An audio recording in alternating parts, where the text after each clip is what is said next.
य एष सुप्तेषु जाग्रति य एष सुप्तेषु जाग्रति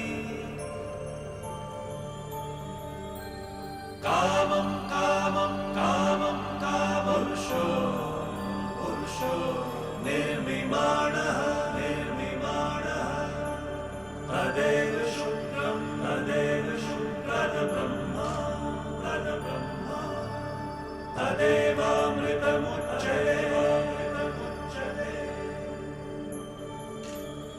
अस्मिन् लोकः शतः सर्वे तदूनात्यधिकश्च नान्यधिकश्च एतद्द्वैता एतद्द्वैता एतद्द्वैता एतद्द्वैता एतद्द्वैता एतद्द्वैता. Good morning all. Our today's learned speaker Shri Vaithishwaran ji, our own regional council member Shri C.A. Priyam Shah, we congratulate him for his victory being re-elected as a regional council member. We wish under his leadership our indirect tax group, now we have merged both the group, service tax and VAT as a GST, will be flourish and do wonders.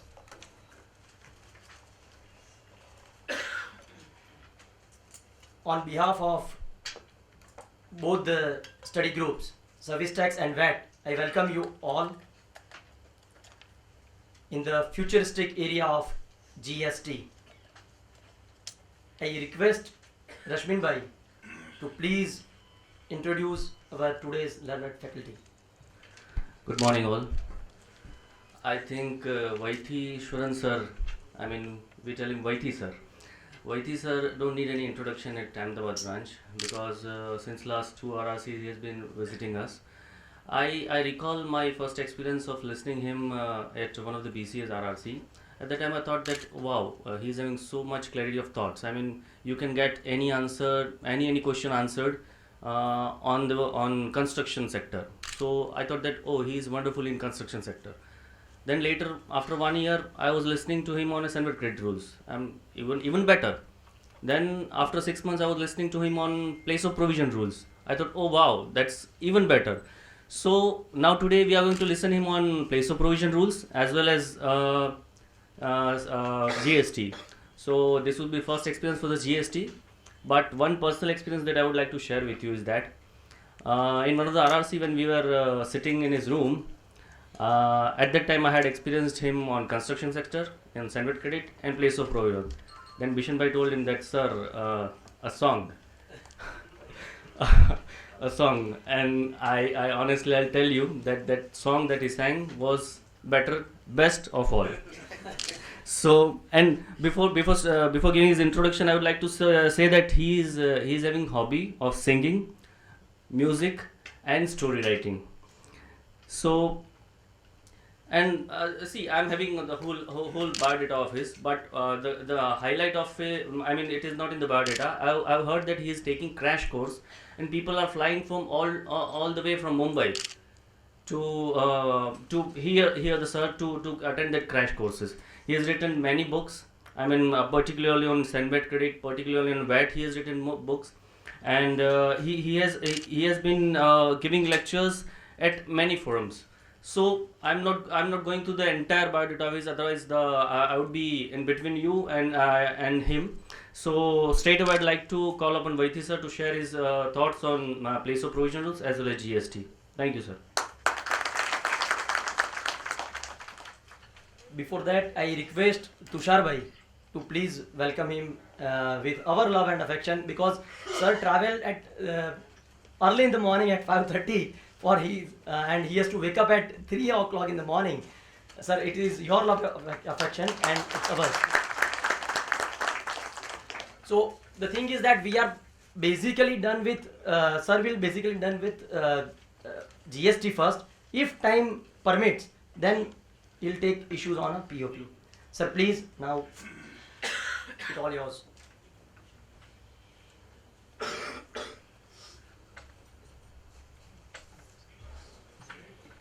Thank you. Good morning. Friends in this part of the country. It was a nice introduction, but one critical thing you forgot, I'm a lawyer basically. That's my bread and butter. So, somebody has asked me, how come you're traveling all the way to Ahmedabad at wee hours in the morning for study group lectures and things like that?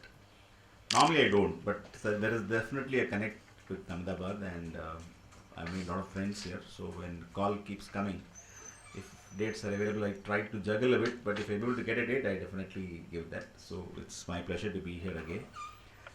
This is going to be a very, very technical presentation, hardcore technical presentation, probably something you may not have heard before or might have heard before, but I'll give you a different perspective. Because what I'm going to do is I'm going to go deep down into the entire GST law as it pans out from the Constitution. It's not going to change because the Constitution amendment as it stands, we know what is happening in the Constitution amendment. So the presentation would be structured entirely based on the Constitutional amendment, and therefore it is unlikely to change except for small things.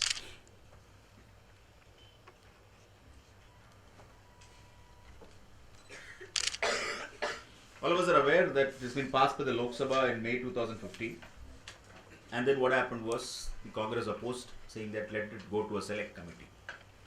So it went to a select committee. About 14-15 MPs travelled across the country. They also came down to Chennai. I also had the fortune to appear before them, and it was a very interesting meeting because out of the entire 14-15, only 2-3 were interested in what was going on.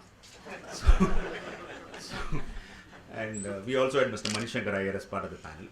So it was interesting, and they were very curious as to why objections are being raised from this part of the country. Tamil Nadu was vociferous with objections. So we had some issues which we pointed out. We had interesting representation from jewelry sector, and the jewelry sector was very saying that we have very peculiar problems in our industry. So the members want to know, what is your peculiar problem? We can't discuss those peculiar problems, but we have peculiar problems in the industry. So finally the select committee report got released, and government went the extra mile and said we'll accept the select committee report also. So except to the extent possible, they said we'll go ahead. So finally we are now in the Rajya Sabha. And all of us saw what all happened in Rajya Sabha. Rain came, therefore no Rajya Sabha cannot go on. Rain is not coming today, Rajya Sabha cannot go on. Okay? So somebody somewhere might have said something, therefore Rajya Sabha cannot go on. So it's like the kindergarten pre-KG child who refuses to go to the preschool. Okay? So for all those reasons, our country has to wait for all this, because the reason why we still have to wait for that is Article 368. We are touching the entire length and breadth of the Constitution. We are tinkering with the Constitution lists. We are familiar with the union list, state list, concurrent list. So we are now tinkering with all those list items, and therefore it requires 2/3 majority, and then it has to be ratified by legislatures of 50% of the states. That will happen. That's a given. Everybody talks about this path-breaking tax reform. I agree fully, it's a path-breaking tax reform, but I am not able to agree as to how GST is going to increase GDP. Somebody has given this idea that GST will increase GDP by 1.5%. Some professor might have spoken some years back, and based on that, everybody pitches and picks and saying 1.5% GDP growth we are missing because GST is not there. How will GDP grow because of GST? If GST improves tax revenues, at best it is going to improve your tax to GDP ratio, but it will not convert into more goods and services being consumed and more goods and services being sold in terms of GDP activity. That is typically you are talking about 6% growth, 6.2% growth, etc., which we are going through its phases. Probably why GST might have created that kind of theory is that in some countries where they had no efficient system of indirect taxation, when they went into GST, it brought in GDP. Whereas we have got much more than an efficient system of indirect taxation. Okay, we have everybody taking a pinch, part of your body, saying that no, I am municipality, I will pull you. I am state government, I will pull you. I am central government, I will pull you. So you have different people pulling at different points of time. So it is already a skewed system. So one thing we can really look at is that it is reforming the tax system. So it is going to harmonize taxes. It will eliminate tax as a cost, which is a very big significant thing. It's going to eliminate a lot of unwanted business structures. I'll explain all that later on. But in that process, to get everybody inside, we made compromises. We made lots of compromises because this fellow is not happy. Okay, we'll give you this provision. That fellow is not happy. Okay, we'll give you this provision. Oh, I'm originating state. I lose revenue. Okay, take 1%. So like that, they kept on messing up in terms of compromises, and they've created a complex legal structure which will take this country to litigation for the next 50 years. Anybody who tells you that GST is going to be simple and easy, as professionals, please tell them, yes, wait, let's wait. We'll see that happen. Cascading effect continues marginally but not very significantly. There is potential for conflict. But then who is interested in GST? Two key drivers. Government wants GST. Industry wants GST. It's very, very rare to see both of them on the same side of the table. Normally government will want something, industry will not want it, or industry will want something, government will not want it. Both of them want it, and the reasons are very simple. Both of them are having their own agenda. Government's agenda is very simple. They want to increase the tax base and increase their collections of GST. They will do that. States are also saying they are also okay with GST because they have seen service tax. 1994 service tax came. So state governments are telling the center, you are absolutely useless. From 94, you had 420 crores. You have just slowly, after 20 years, you have come to 200,000 crores. You give it to us. We'll tell you how service tax has to be collected. Which is also largely true, because some years back, I've been in this field for the last 25 years. So when service tax initially came in 1994, nobody was even keen to look at service tax. Even the excise officer who was in charge of service tax will always hide if you come with a service tax return. He'll say, no, I'm not handling service tax. You go to the fourth floor. Fourth floor fellow will say, ground floor, same fellow only is handling service tax. That was the kind of approach they had for a long time, till money started coming. And in around 2000, I was asking the department casually, what is your logic, what is your intelligence, how does it work? Sir, we look at newspapers, anybody advertising, we'll go issue notice to. And then anybody, we'll look at the telephone directory, randomly pick up subnames and issue notice. This was the kind of intelligence they were offering for service tax. Whereas states are too smart. The evasion does not happen so easily in the VAT segment. States are very, very alert. Within their knowledge it might happen, but without their knowledge it will not happen. So states are saying, you give us services, we will tell you how to tax this.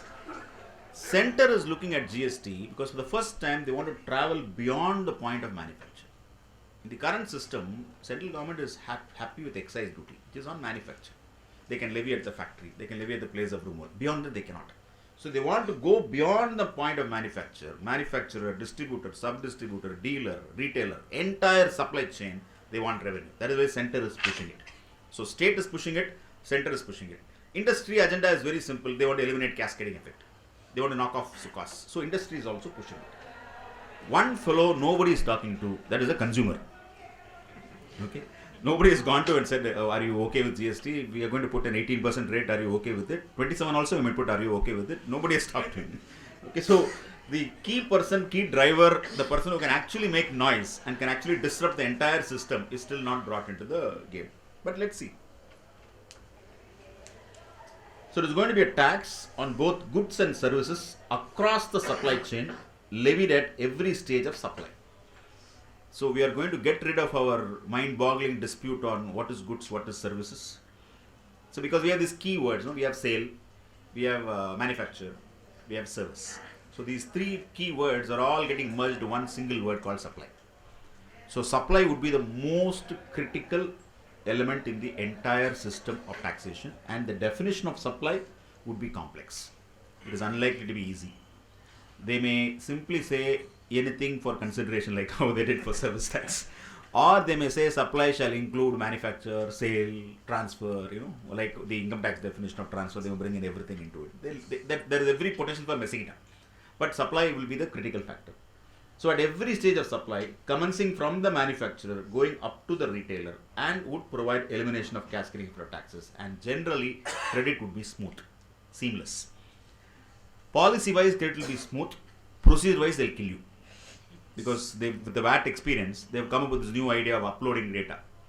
So you have to upload the data, that fellow has to upload the data, the department has to upload the data. If there is a mismatch, we'll disallow your credit. So that theory VAT has effectively sold to central government. So central government also is going to follow the same theory. So it is going to be complex in terms of credit management. There could be restrictions. They have not learned it yet. If it is an efficient GST system, you must have all revenues taxable, all items coming in should be qualifying as credit. Otherwise, it doesn't make sense. In fact, when VAT came in 2005, in most parts of the country, 2005 most parts of the country except Tamil Nadu and Haryana, Tamil Nadu, Pondicherry, Uttar Pradesh, these three kept out. Finally, 2007 Tamil Nadu also came in. So when VAT was coming in, everybody is talking about how VAT is efficient, how people will improve the system, credit system will improve. So I used to speak across the country on VAT. So I was in Ludhiana, where I spoke for about 3 hours on VAT before ICAI. After finishing it, I was actually very thrilled. Good presentation, content has come out, people are very happy. And then God tells you, please come down, we'll see what is going on. So God gave me a beautiful message by one auditor coming and talking to me. Sir, I have one doubt, only one doubt. Yes, please go ahead. Should I charge VAT before sales tax or after sales tax? That was the time I realized, okay, you may think you have made a great presentation, doesn't make a difference. So VAT was, when everybody was talking about VAT, you have to go to history as how other countries faced VAT. They also had the same issues, same doubt, same kind of pressure. And one European country, when they want to implement VAT, people are very unhappy. So the commissioner said, all of you who don't understand VAT, come to my office. If you still don't understand VAT, give me a letter saying I have not understood VAT. I will waive you from permanent payment of VAT. So full gang came saying that we'll listen to that fellow and still say we don't understand. Then the commissioner came after some time and gave them 2 nails, iron nails, and said, go back to your house. One side of the wall you put one nail, another side of the wall you put another nail. Whatever you purchase, those invoices you hang here. Whatever you sell, those invoices you hang here. End of the month, you pay me the difference. This was what was called as 2-nail theory in VAT. It was so popular, so beautifully explained that people started accepting VAT.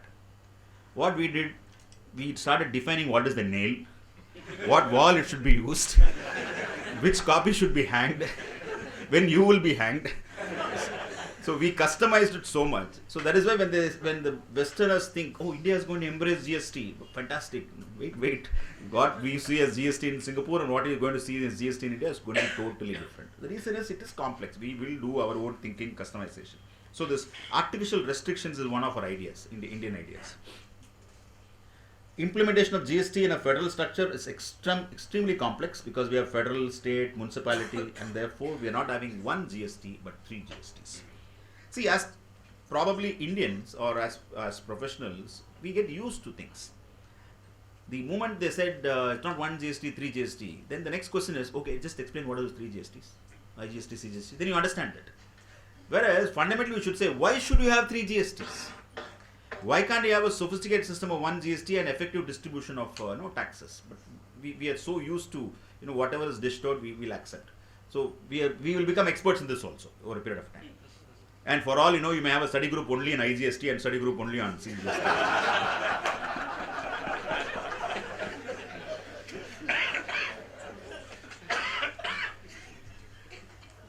Why do we need GST? Because very simple. We have complex central government taxes. Excise duty is, I practice excise, so I know not many people like to practice excise because it is a voluminous law.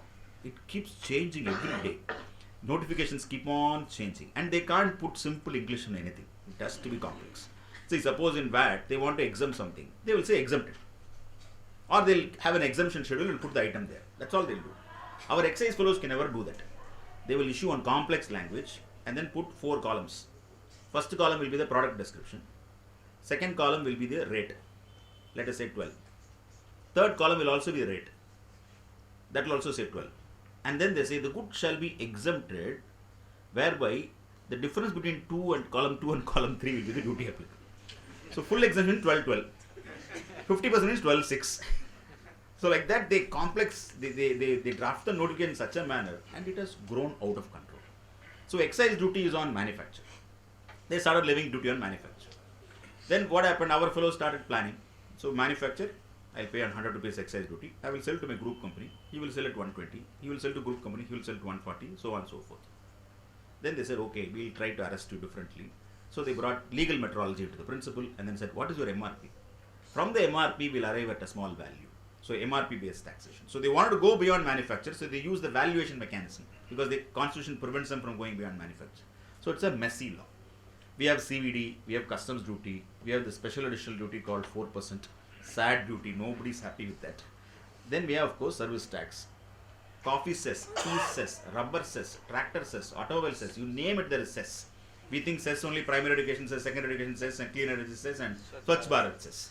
But there are so many other cess which is there in excise law. And those cess will also have an act that will also refer to the Central Excise Act and rules for interpretation. There is an R&D cess which all of us are aware because of service tax law. R&D cess is paid to Reserve Bank and then goes to central government. So fundamentally nobody is asked the question, why should we pay R&D cess? Because there was a time when know-how was rare, therefore 1986 this act came. But nobody is still asking the question, why should I pay 5% and bring know-how into the country?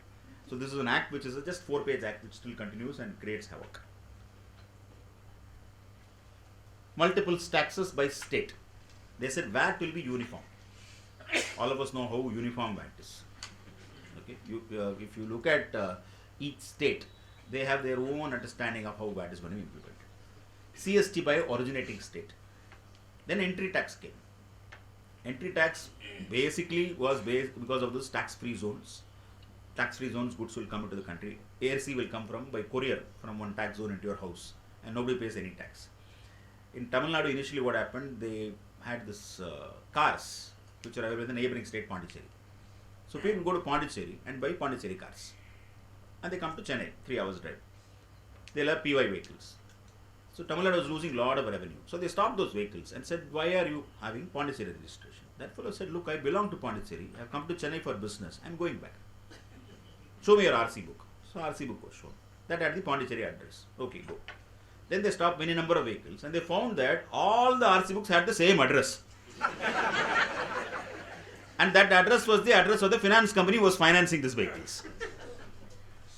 Then they said, unless you bring in ration card also, we cannot allow. People have to carry ration cards also for some time. Okay. So entry tax is so, that is the issue. The difference is so much. The simple solution would be to bring down your rate of tax and bring parity so that that other fellow also loses the business. But that can never be done. They will say, we will put entry tax as you enter. Then they said, why only cars across all commodities? So entry tax just grew. Octroi, you know, it's a pain across municipalities. We are hoping that octroi will disappear by the way constitution is structured. Entertainment tax, states collect this. Municipality is going to collect in GST. Luxury tax, you're having already hotels paying it. Of course, Kerala High Court judgment is there saying that you can't put service tax when luxury tax is applicable. Nobody is talking about stamp duty registration fee. On one side, Parliament is stuck. But on the other side, government is saying, here is payment process, here is refund process, here is registration process, how many times forms, etc., filed, etc. One big team landed in Chennai. 4 commissioners from different states and 2 senior authorities from central government, all 6 on the platform, did a super PPT on all these 3. And they were talking about change management. First time I'm hearing government officials talk about change management. Okay, so they talk about change management and just explained all this process. But our fellow's fundamental question is, he is not even aware as to where he should register. So he is saying, what will happen if I supply goods from Tamil Nadu to Gujarat? Where should I register? See, that we will not be able to answer you now. Because for that, we have to bring the IGST law. And we can't bring the IGST law till the Parliament brings it. So why do we need to know payment process and refund process and registration when you don't even know where you can register? So it is like, you're ready with all the procedures, but unless substantive law is clear, you can't implement the procedure. And the procedure is quite voluminous. If you've seen some of these process payments, only thing is very clear, they want money in the easiest format. They want, you can pay GST by credit card. If you look at the GST report and payment process, you can pay GST by credit card, RTGS, you name it, they want to collect that tax. One interesting thing they've done is they've given the order to Infosys for building this super network. Let me share with you what government is doing from what I understand. There is a Dr. Lahiri committee which is constituted for the purpose of giving circulars or giving directions to CBDT, CBSE on tax issues. This Lahiri committee sits in Delhi in one office. I was engaged by some bodies to represent before them on one critical issue. So I went to represent them. When I represent them, I saw in the other side of the corridor GSTN. One board was there. I was quite surprised. What is this GSTN? They said, sir, GST Network, we have created a company and a full team is already working. This was 1.5 years ago. 1 year ago, the Lahiri committee called me again for some more clarification on the first representation. When I went there, this side 3 more floors GST Network. So that is the kind of work central government is doing parallel. So what they're trying to do is they're parallelly developing everything, developing every possible back-end idea. So that when the law comes, it just, you just pack it like a sandwich and give it to you. So that is one thing we need to be aware. It is not as if the law will come, then they will form the procedures, etc. They are going the other way. Because they are aware of the law which they cannot leak. So how do we deal with the cascading effect? Today the excise duty charged by the manufacturer forms part of the price in the supply chain. If you have an air conditioner manufacturer, he manufactures at 1 lakh, charges 12.5 excise duty. That excise duty is a cost. When it goes to the dealer, that excise duty is forming part of his cost, he cannot get the credit. The manufacturer charges VAT after excise duty, so there is a further cascade. That VAT is given as a credit to the dealer, but excise duty is inbuilt in. So we don't even know that 12.5% is loaded across all products. So that is why the beauty of GST is that the rate might come down and go up, but the tax quantum will come down. You will see in terms of a couple of slides. CST purchases forms part of cost as there is no VAT credit. And VAT as a cascading effect, since sale price always includes excise duty, customs duty, CD. So if I import something, BCD, $100 plus BCD, then after that CVD, then after all the 3 of them SID, after that profit, after that VAT. So VAT is levied as a cascade of nearly 27%. So we are talking about huge tax cascade which will be completely unshackled when GST comes. That is why manufacturers are so keen, because there will be huge cost savings on account of GST due to elimination of cascading effect. But what you will gain out of GST is only if you understand your own business. You must understand your own business, then you must understand your supplier's business, then you must understand the customer's business, and then see why people are behaving the way they're going to behave when GST comes. Coming to VAT, initially they said single rate across the country. Nobody believed it. Then they said, don't worry, exempted rate, 0 rated, lower rate for gold bullion, industrial input kind of rate, and higher rate. Then that higher rate changed, lower rate changed, increase happened, amendments happened, different rates in different states, different definitions. Gujarat VAT talks about capital goods as something which is capital asset recorded in your books. Maharashtra says capital asset as defined in the Maharashtra VAT Act. Tamil Nadu says you must use it in manufacture. Gujarat also says use in manufacture. Karnataka says capital goods means goods specified by your commissioner from time to time.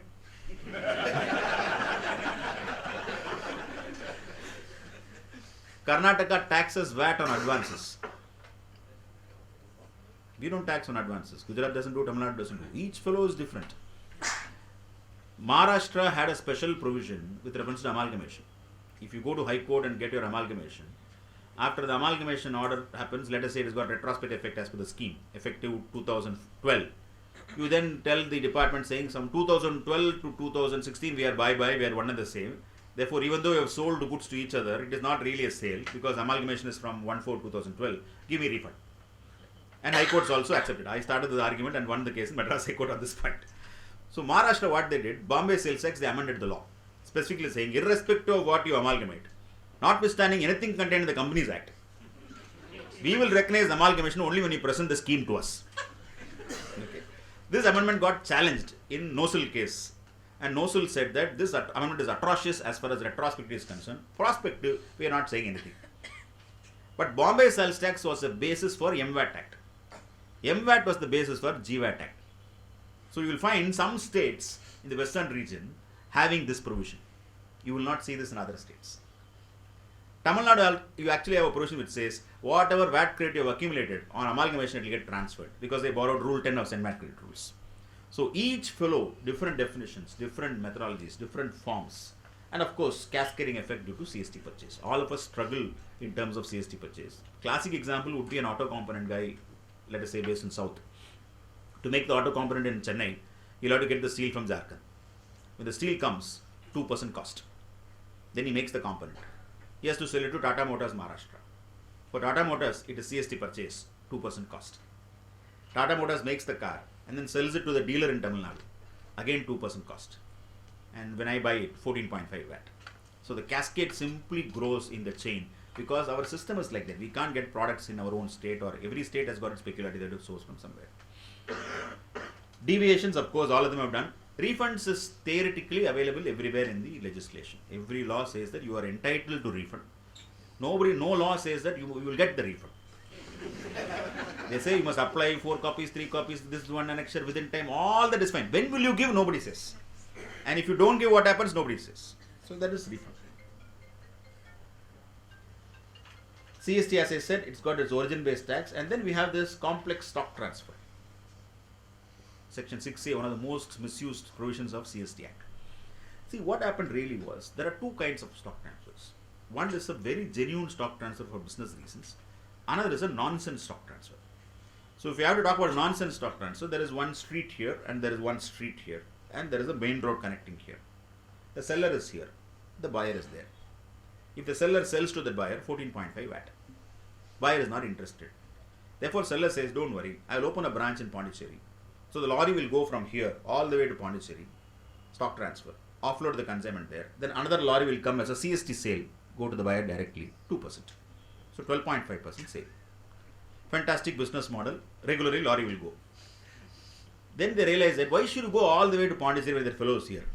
So the lorry will simply move from here to here. Then the VAT fellow wakes up. So once they wake up and find this kind of transaction, they will assume that every stock transfer is like that. They have this amazing assumption. One fellow goes wrong, 99% also doing the same thing. So they'll issue notice to 99 fellows saying that explain your stock transfer, show your LR receipt, show when it landed, show when it went out, show your local assessments. It became so complex. Ashok Leyland case, all kinds of controversy. This is one. Then comes the other issue.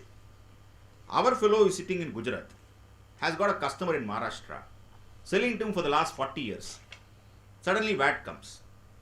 Maharashtra customer says, same commodity, same quality, another fellow is sitting in Mumbai who can supply. Tell me why I should buy from you. Sir, I am charging you 2%. He is charging you 14.5. But that 14.5 I get credit. Your 2% is cost. I am going to shift the contract. Then this says, what is your problem? You want MVAT invoice? No? I will open a depot. So the Gujarat manufacturer, who had no plans to open a depot in Maharashtra, went and created infrastructure, opened a depot, created inventory cost, insurance cost, all kinds of cost, and created an unwarranted business structure just to ensure he doesn't lose the customer. So across the country, depots have been created, godowns have been created, warehouses have been created for the sake of VAT. The moment you realize that in GST, credit is going to be smooth and you don't need stock transfers, you will close all of them. 90% of godowns will disappear, 90% of depots will disappear. If they disappear, imagine the kind of cost savings. In fact, I was in a conference with C&F agents. So I was telling them, you may become irrelevant.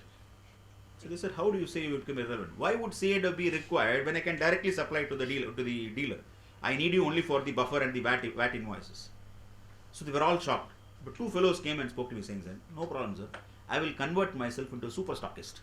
And I will buy from him and become the master dealer and give him cash assurance. That is thinking. So you will find that people who are thinking ahead will take advantage of GST. People who are watching will disappear. That is the kind of GST impact that will have. Businesses have to really think as to what is going on in the market chain. CST versus VAT, all of us know. The goods will start from Ahmedabad.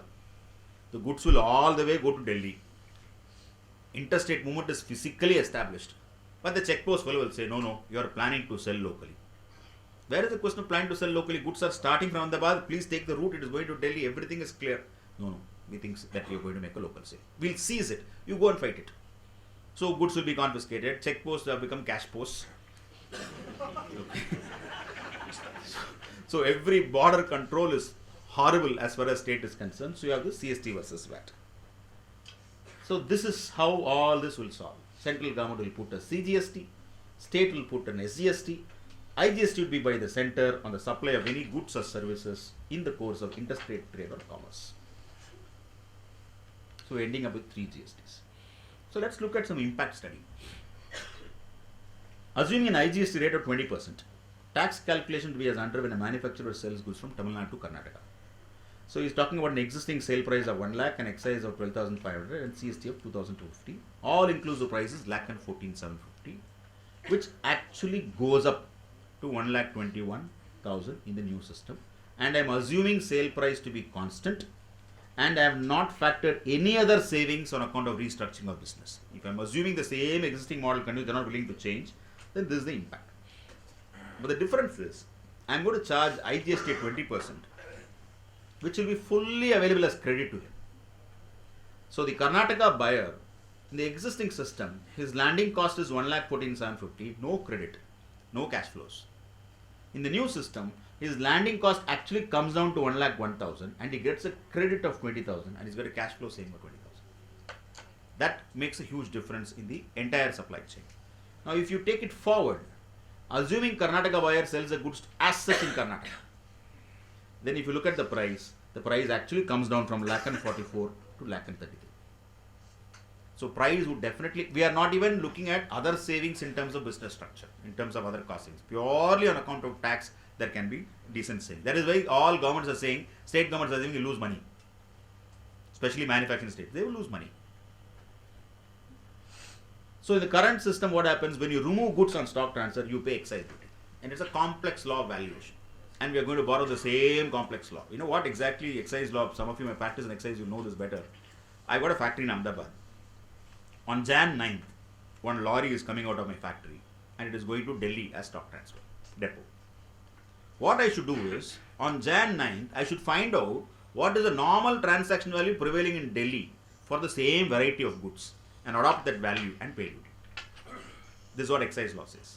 So that kind of complexity, if states borrow, they will define normal transaction value in their own format. Because they don't know how to tax this, they'll borrow excise law principle. So it will be very, very complex in terms of stock transfer. Depots and godowns have been created for non-business reasons. Restructuring of business will involve closure of many godowns, branches, depots, and business would drive all these structures. Interstate stock transfers would attract IGST. So if I stock transfer to my depot, today I don't pay any tax except excise duty. If I have to pay 20% IGST, it is my own depot. My depot will get the credit, but they can set off only when they sell. So if the turnaround time is taking a long period in the depot, I would look at why would I even do stock transfer. So the viability of stock transfer purely from a tax perspective will disappear. So people now look at direct sales. If they look at direct sales, depots becomes irrelevant.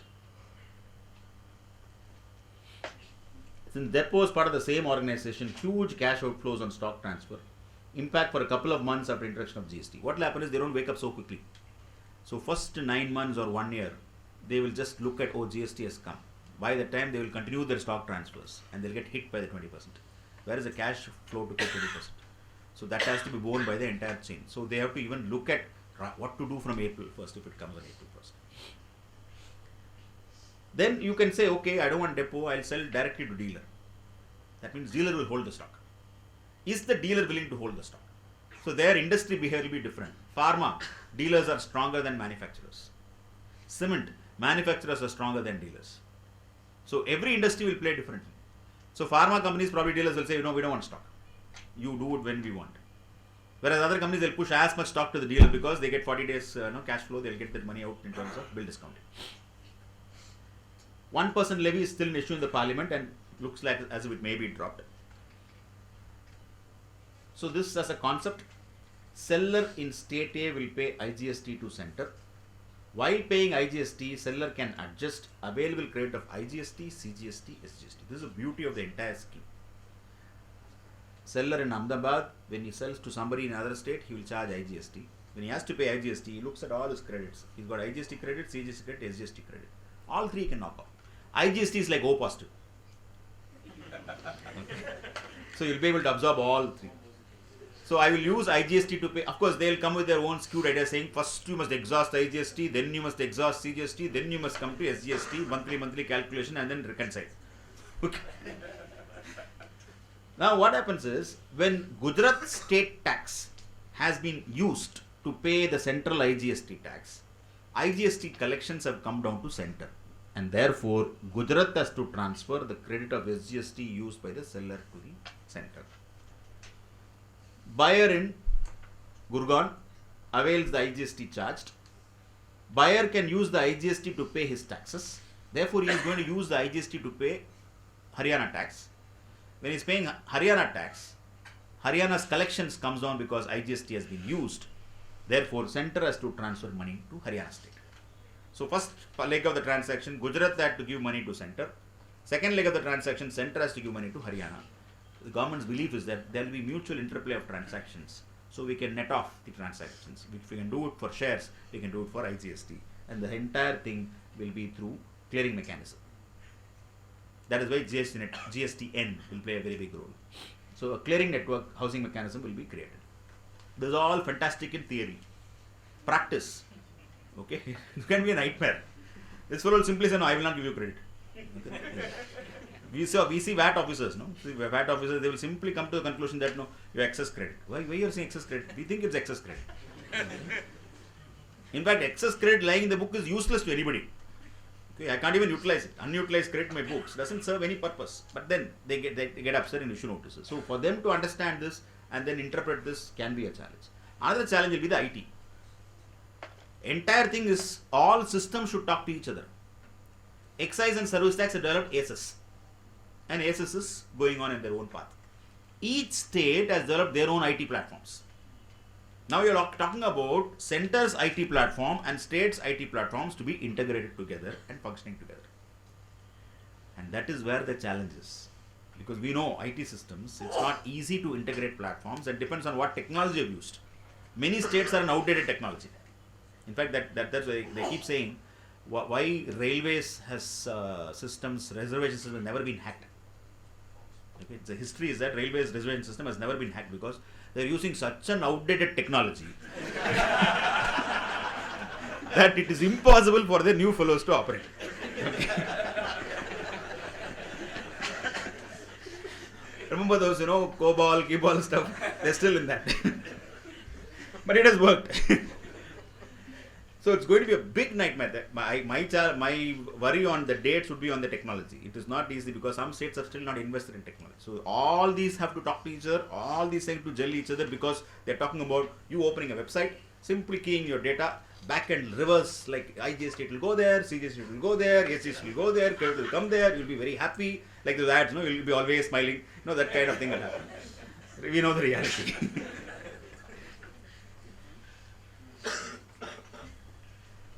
This I spoke to a very senior secretary, deputy secretary in the Ministry of Commerce. I said, are you aware that your GST law is going to affect Make in India? He said, no, nothing will happen to Make in India. Make in India is going very strong. I said, your IGST is going to kill Make in India. He said, how? Just look at this. Article 269A says that any supply of goods or services or both by way of import into the country shall be deemed to be IGST. So we are talking about imports coming in, basic custom duty and IGST. Fair enough. But the difference is, earlier, basic custom duty, CVD, SAD. These were the three things which were paid. Tomorrow, BCD, IGST. Now just look at these numbers. Assessable value 100. BCD 10%, 110. Then CVD. Then you have custom duty for cess. Then customs education cess. All total duty comes to about 28.85. In the new system, BCD will continue. IGST I am assuming 20%, 22%, 22 rupees. Therefore, total outflow seems to be higher, 32. But the difference is, in the existing system, my landed cost is 128.85 because everything is cost. In the new system, entire IGST is credit. Therefore, for an importer, landed cost is 110 with a 22 rupees credit of IGST. He gets credit which he never got before. His cost comes down. And if he is matching manufacturer's prices, he will give them discounts and kill the manufacturer. Can I speak? Yeah. But the crux here is not the duty structure. The crux is the manufacturing cost in India is much, much higher than what is the import price. So the day we are able to address that situation, the tax structure will not. No, that is an inherent problem. See, that is an inherent problem why we still have so much of China imports in the country. You load one more problem in terms of trader advantage. You will find so many commodities, companies reluctant to manufacture in India because it's cheaper to import and sell. And we have signed everywhere agreements. BCD is not even 10%. Any country comes in the last 10 years, we are which country, sir? We are somewhere in the globe. Come, we'll sign on free trade agreement. Okay, so 2% between us we'll enjoy. We were about to sign free trade with Europe itself. Entire Europe we want to give, completely give up. And those agreements you cannot breach. You have signed those agreements. India's history, we have never violated agreement. Okay, we will sign first to sign it, but never to violate. That's something to be proud of, that we don't violate international agreements. But we have signed up messy agreements also. RTAs are terrible. I know because we are into customs too. We know the kind of impact. We also did tax planning out of that. There was one client who set up a huge theatre, huge multiplex theatre. So his only question was, sir, I am going to use phenomenal imported goods. So you give us a report. These are the 150 items which you want to import. Any country we can source. You tell us which will be beneficial from a rate of duty purposes. So we analyzed about 20 RTAs and then said, this chandelier you buy from China, this one you buy from Indonesia, this one you buy from this, because your cost savings can be something like 17 crores. So that is the kind of advantage RTAs are giving. So RTAs, people are left, right using it. So BCD is very, very low. You give them the IGST credit, trader can avail the IGST credit and set off against anything. He will compete like anything with the manufacturers, or manufacturers will become traders. In which case, Make in India will collapse. Finally, after a series of articles which I wrote, government said, we'll examine this issue. So they're now going to examine this issue, and so they may put a clause saying that IGST credit is not available for importers. Yes. If it's a trader and if he is doing any local sale or GST sale, he can always get the refund of SAD. And if it's an importer and selling it to a first stage dealer or a manufacturer, he can transfer the credit of the excise. Two things: SAD first paid and then waiting for refund and getting it. Even in that, CVD is still a cost. Only when he deals with manufacturers directly, he is able to pass on to some extent. But trading business, take mobile phones, take mobile phone charges, take covers, all those industries, you are talking about people coming to India and setting up massive plants for manufacture of those electronic items and other items. They will look at this system and say, why should I suffer Indian labor law, Indian complex system of manufacture? Despite all the reforms that have happened at the center, states have not changed. See, the biggest challenge for a manufacturer is he still has to live in that particular state, and that state has not changed at all. So it is still some degree of corruption. Labor audits have reformed in central level, but at a state level you still have all kinds of peculiar pressures. So the manufacturer says, why would I want to put myself to so much of terror and horror? I would rather import it, sir, given the advantage of the agreements. So that is a real big challenge in certain industries. Certain industries will not change; they will still go by their own format. There are some industries where manufacturers today, they can sell at a price by comparing what is the landed cost from China. So if the landed cost from China comes down, they will have to come down. If they come down, they lose their existing margins, whatever thin margins they have. So that kind of ripping effect it will have. This we already saw. The other question is IGST, interstate movement. You are going to move from one state to another. If you take a construction company, they will move their equipments in one site in Gujarat, go to Haryana, from there go to Tamil Nadu. They do massive movements of equipments. They were originally thinking, let's put IGST on every movement. None of them give you money, but if you have to pay IGST on every movement, where there is no necessity for taxation. So they are now thinking, okay, we'll look at it again. Job worker. Today, job worker works in a blissful format. I am the manufacturer. I manufacture a commodity. To make that commodity, I need a component. I engage a job worker. You make the component.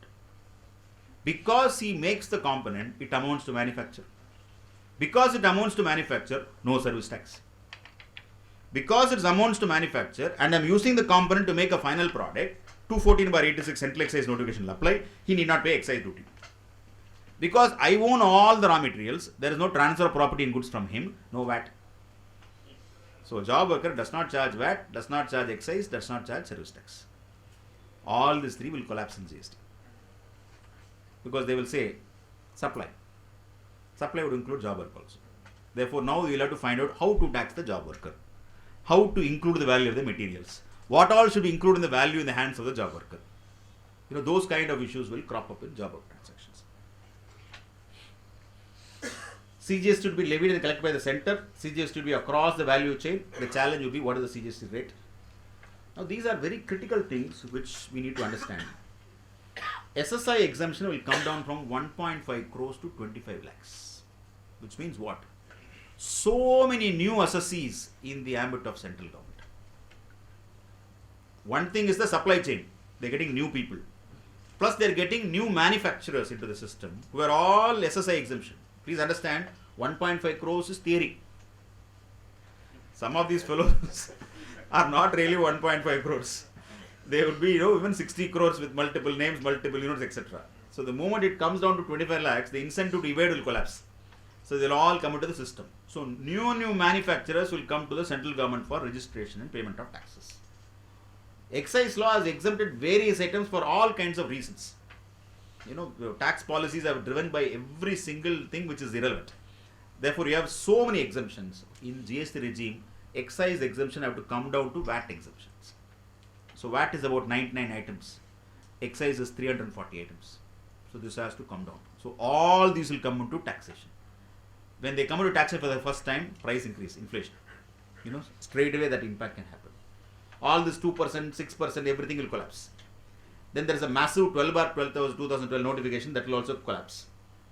Department is saying, power also we will tax. Power projects.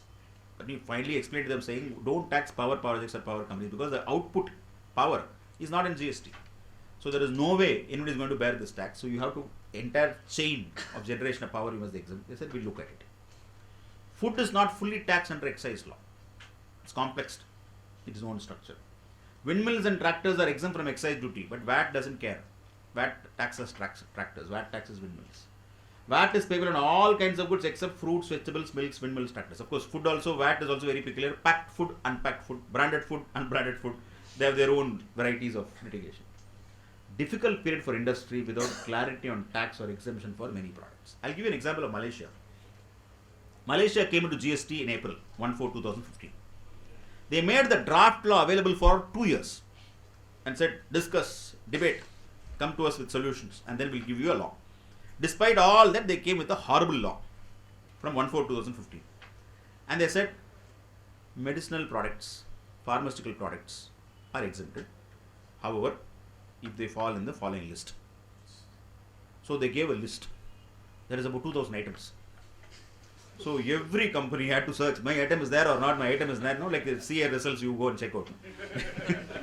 Like that, you keep on checking and then you keep aside of it. Malaysia went through, in fact, one day before GST, 1/4/2015, I was in Malaysia 2 days before, 31 and 30th. Every shop was full. People were buying, stocking and taking away goods. Whatever was available, they were grabbing and going. Because next day onwards, there's a 5% increase. For 5%, if they're going to do so much,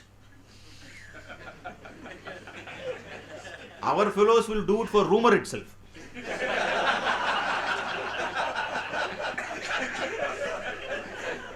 So something with Economic Times suddenly will say electronic price can go up, food product can go up, they'll say whatever bread is available, whether it's eatable or not.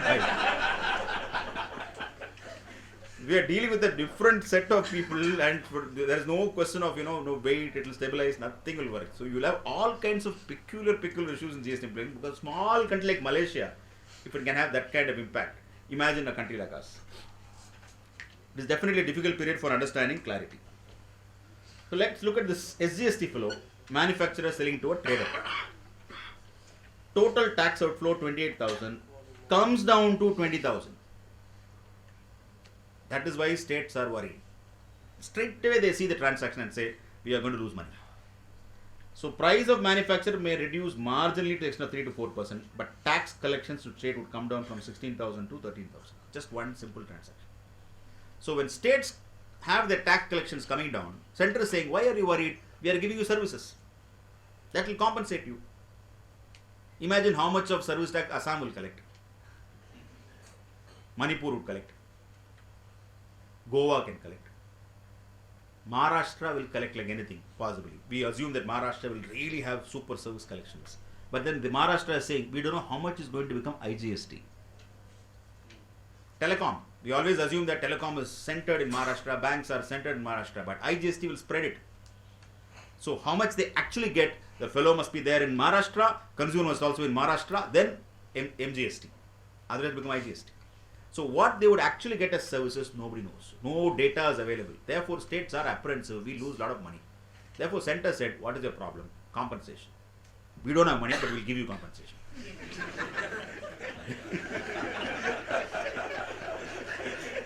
So then state said, no, we have already seen this game. There was one Mr. Chidambaram who promised lot of compensation to us during VAT regime. Nothing came. No, we are different. We'll give you.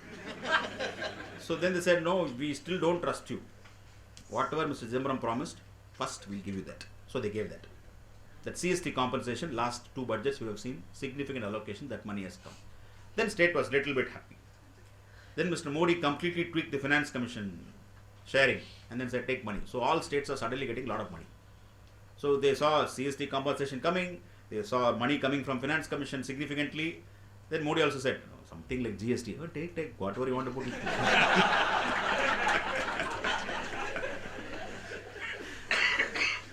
But then Tamil Nadu said, no, we'll still lose compensation. What about it? You want compensation? I'll put it as part of the constitution itself. First time in history we are having compensation as forming part of the constitution. So nobody can get out of it. So center is so supremely confident that they will make money in IGST and CGST that they are willing to walk that extra mile and provide compensation. The reasons are, which I gave you the earlier slides. The number of ASCIs will simply go up. From a professional perspective, you'll have new clients. 25 lakhs is nothing. So small clients, big clients, the volume game. It'll become a volume game. So either you scale up in terms of understanding the volume game or focus on key and leave it. It's everybody's plate. Everybody's got a scope in terms of practice. Consumer, you look at it, price comes down, but just look at the tax component.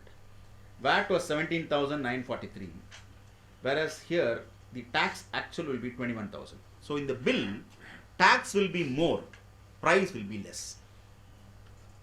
From a consumer perspective, he will look at the tax figure and complain. Last year I paid you only so much of tax was there. This year tax has gone up. No sir, price has come down. I don't know all that. Then the dealer will explain, sir, originally the manufacturer when he charged excise duty. That was my cost. Now today I have a different system. I would put purchase account data, GST credit account data to cash, and therefore the excise duty is no longer forming part of cost, and therefore my costing structure comes down, therefore my pricing structure also comes down, and therefore actually lower price. Rate, last year bill I have, it shows this much, so much, therefore you are charging extra. Give me the same figure, give me discount. Customers will drive discounts. They won't pay. Or they will say they'll go online. Because now the new fellow is there, no? Who gives you 110% discount also. You buy, he'll give you money. How are you managing 70% discount? No sir, e-commerce model, beautiful model, same Samsung product. You go to the shop, it's hardly 10% discount. You go online, it's 70% discount. How does it work? Sir, no problem sir, we are able to get it. How are you able to get it? Because the e-commerce company pays the differential discount to Samsung. Samsung doesn't lose. People have invested in e-commerce companies, that money is being burnt as discounts, deep discount. So that discount goes to the manufacturer. Manufacturer is extremely happy, customer is extremely happy because vis-a-vis 10% is getting 60% discount. So in fact, the impact is very, very significant. This is what is called as disruptive growth. E-commerce will actually rule in a very big way that they can disrupt everything. Today we are looking at disruptive styles. In fact, as professionals, I'm a cost accountant, you guys are all chartered accountants, we all look at assets, creation of assets, wealth creations, depreciate, create, all kinds of assets. Uber does not have a single asset. The number 2 tourism company, holiday company does not have assets. Today, most of the IT companies don't own assets. They're all on rental model. But we still, even professionals like us, we create assets. We want to create infrastructure in office, which will be outdated in 2 years' time. So people are getting in a very different style of doing business, disruptive business as they call it. So things are really changing, and if you are not alert, you will be outpaced. Not only from tax, from business angle. Businessmen will be outpaced. So this is as far as the impact to the consumer is concerned. Now we quietly go to the service sector. My original plan was to give a tea break before service sector, but since we have come to 11 o'clock, we'll just continue with the service sector. It is going to be a terrible impact. if you in histories, these old books are, you know, Paradise Lost, Paradise Gained, Milton Road, John Milton Road. Paradise gained is for manufacturers. Paradise lost will be for service sector. I'll explain to you why. Currently, you pay service tax to center at 14% with an additional Swachh Bharat cess of 0.5%. That's a nuisance value, but then we are paying for cleanliness in the country. Therefore, we are okay with it. Of course, if everybody has told you no SENVAT credit, board has also given adequate clarification saying no SENVAT credit, etc. on SBC, so it goes into costing system. People have started interpreting, let's see where it goes. Currently, a pan-India organization pays service tax at one location. It's a beautiful advantage. You're sitting in Delhi, throughout the country, whatever you do, you pay 14% service tax. Matter is over. That is the biggest advantage in service tax law, centralized registration. That is going to collapse. That will be the biggest cost driver. Second impact for a service sector is they'll have to break their head in understanding what is an intra-supply and what is an interstate supply.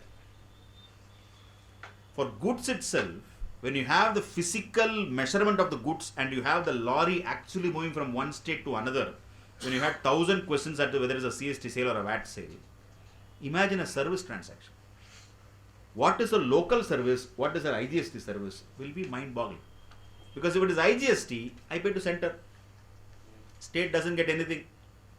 They lose also because SGST will also be used. Whereas if it is local supply, they get at least that SGST portion. So they will try their level best to say, you are here. Your client may be anywhere. Sir, place of supply rules. That and all I don't know. You are here.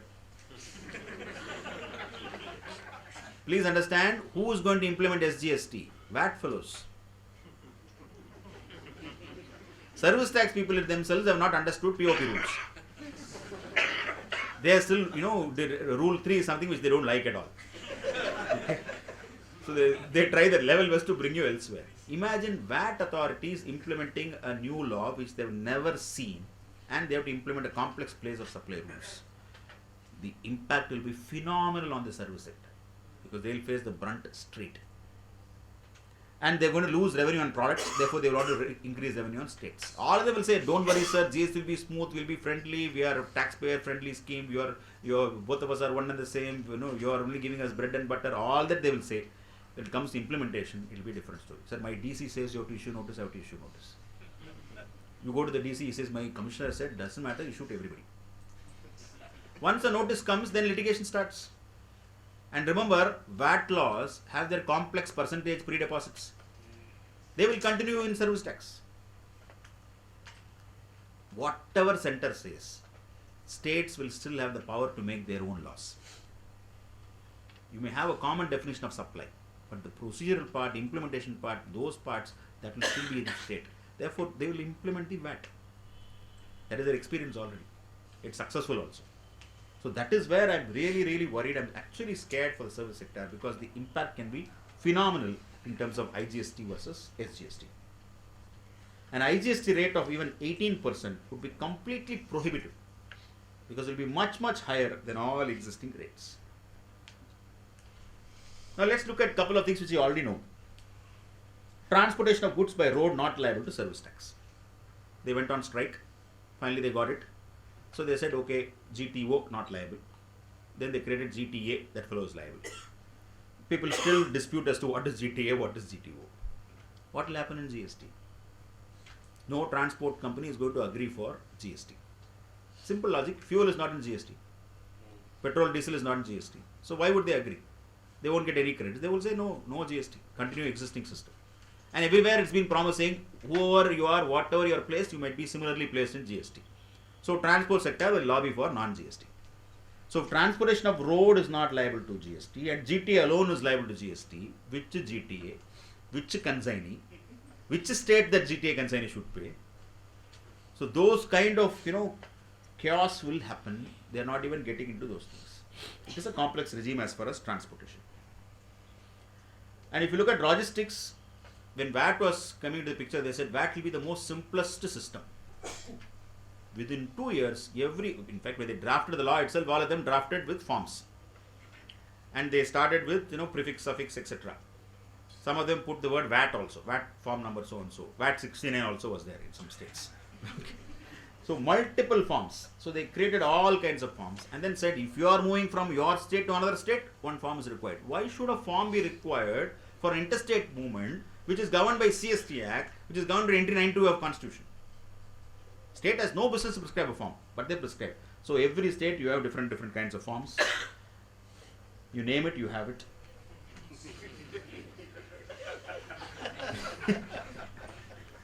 In fact, you see Tamil Nadu, there is a form called Form JJ.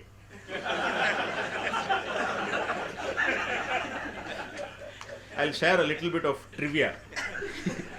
The trivia is that when Tamil Nadu implemented VAT 2007, Jayalalitha was not in power.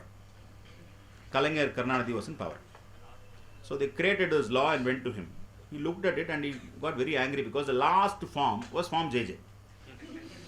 So he was very furious because J means J Jayalalitha.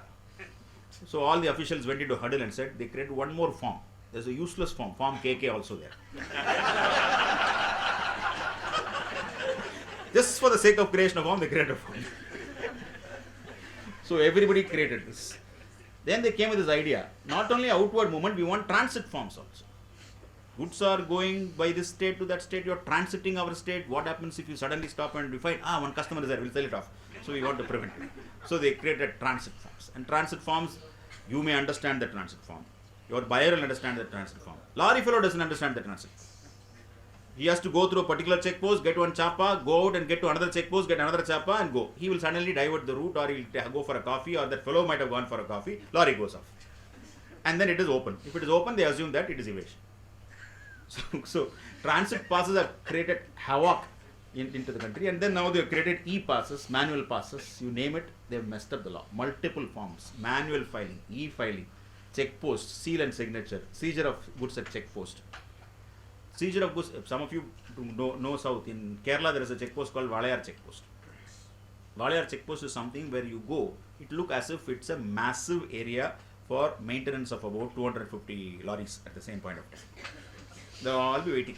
They'll be having food, sleeping, everybody will be there. But they'll be there for weeks together. Because the check post is not clear. Getting goods across Valayar check post is a nuisance. Then when you come to Tamil Nadu, every check post they will say, if any consignment comes, we'll seize it. And once they seize it, what happens? They say, you go and fight. So what is the logic? You have to go to High Court and file a writ petition for release of the goods. So you knock the doors of the High Court. High Court says, we can't waste our time to find out whether it's a genuine transaction or not. You pay one-time tax and clear it.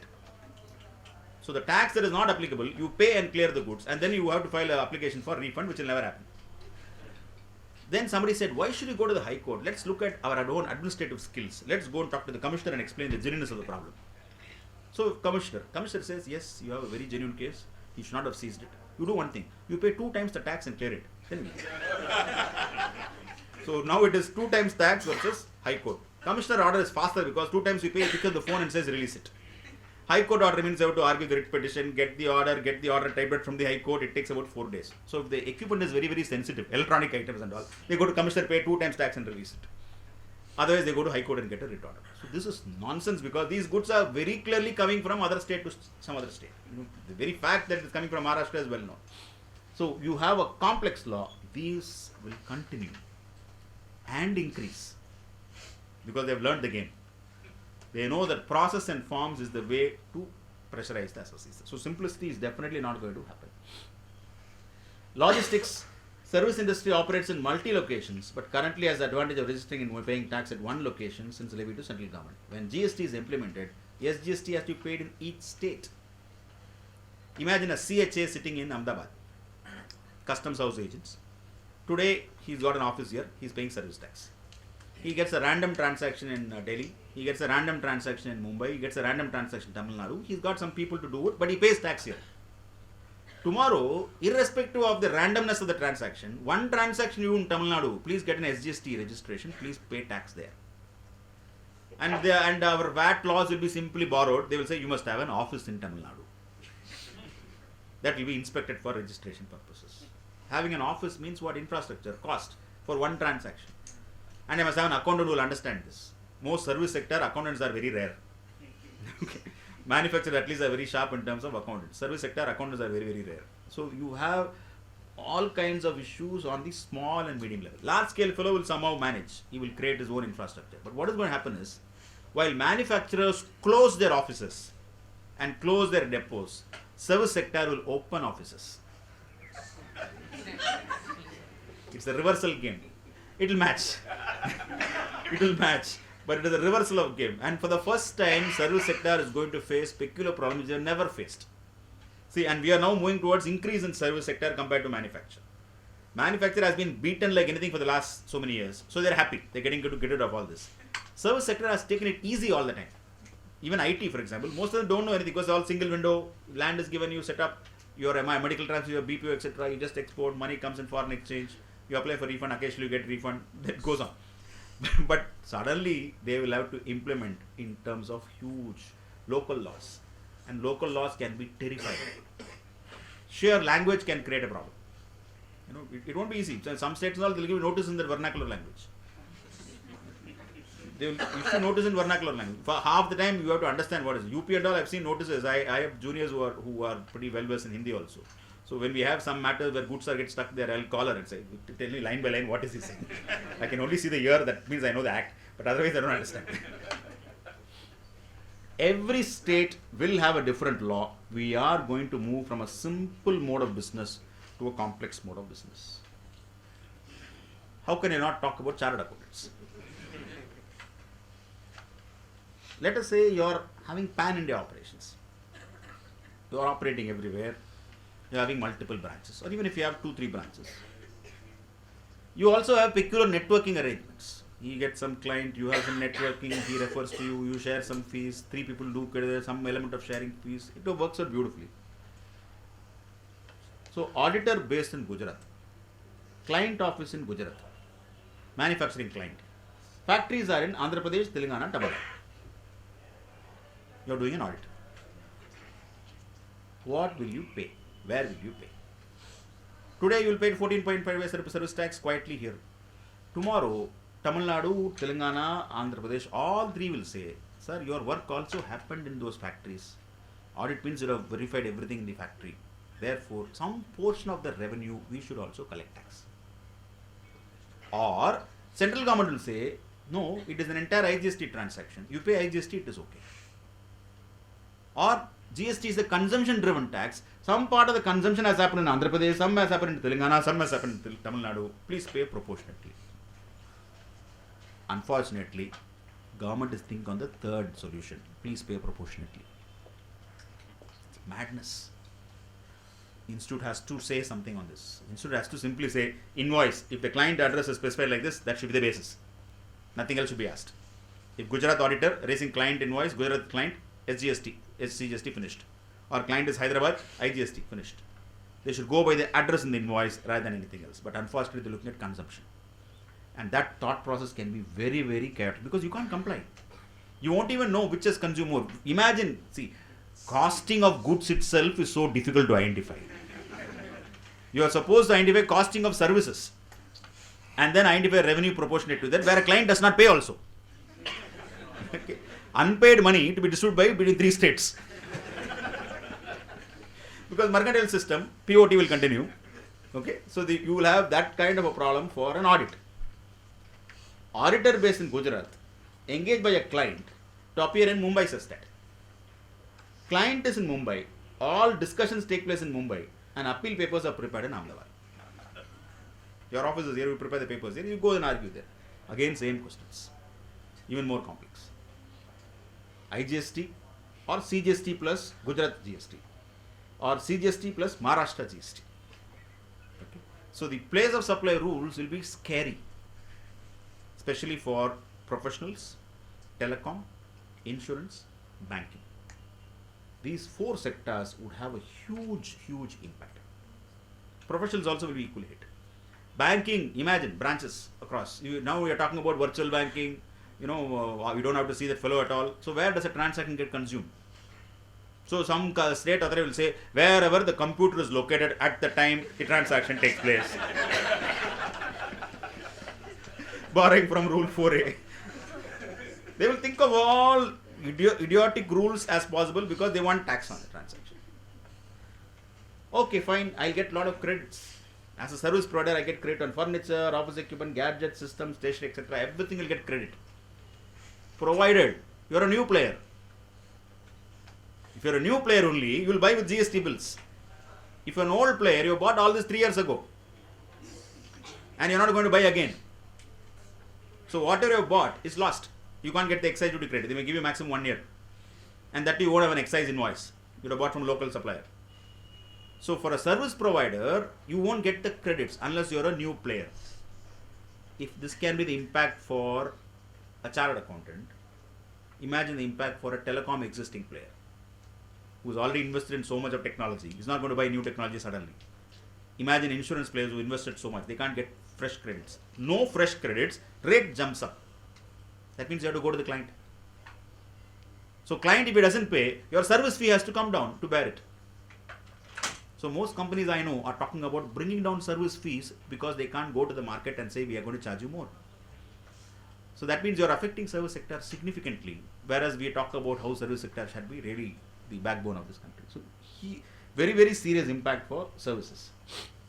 Higher rates, disadvantage for an existing player compared to a new player, possible tax outflow in case the current rule 3 of POP is not retained.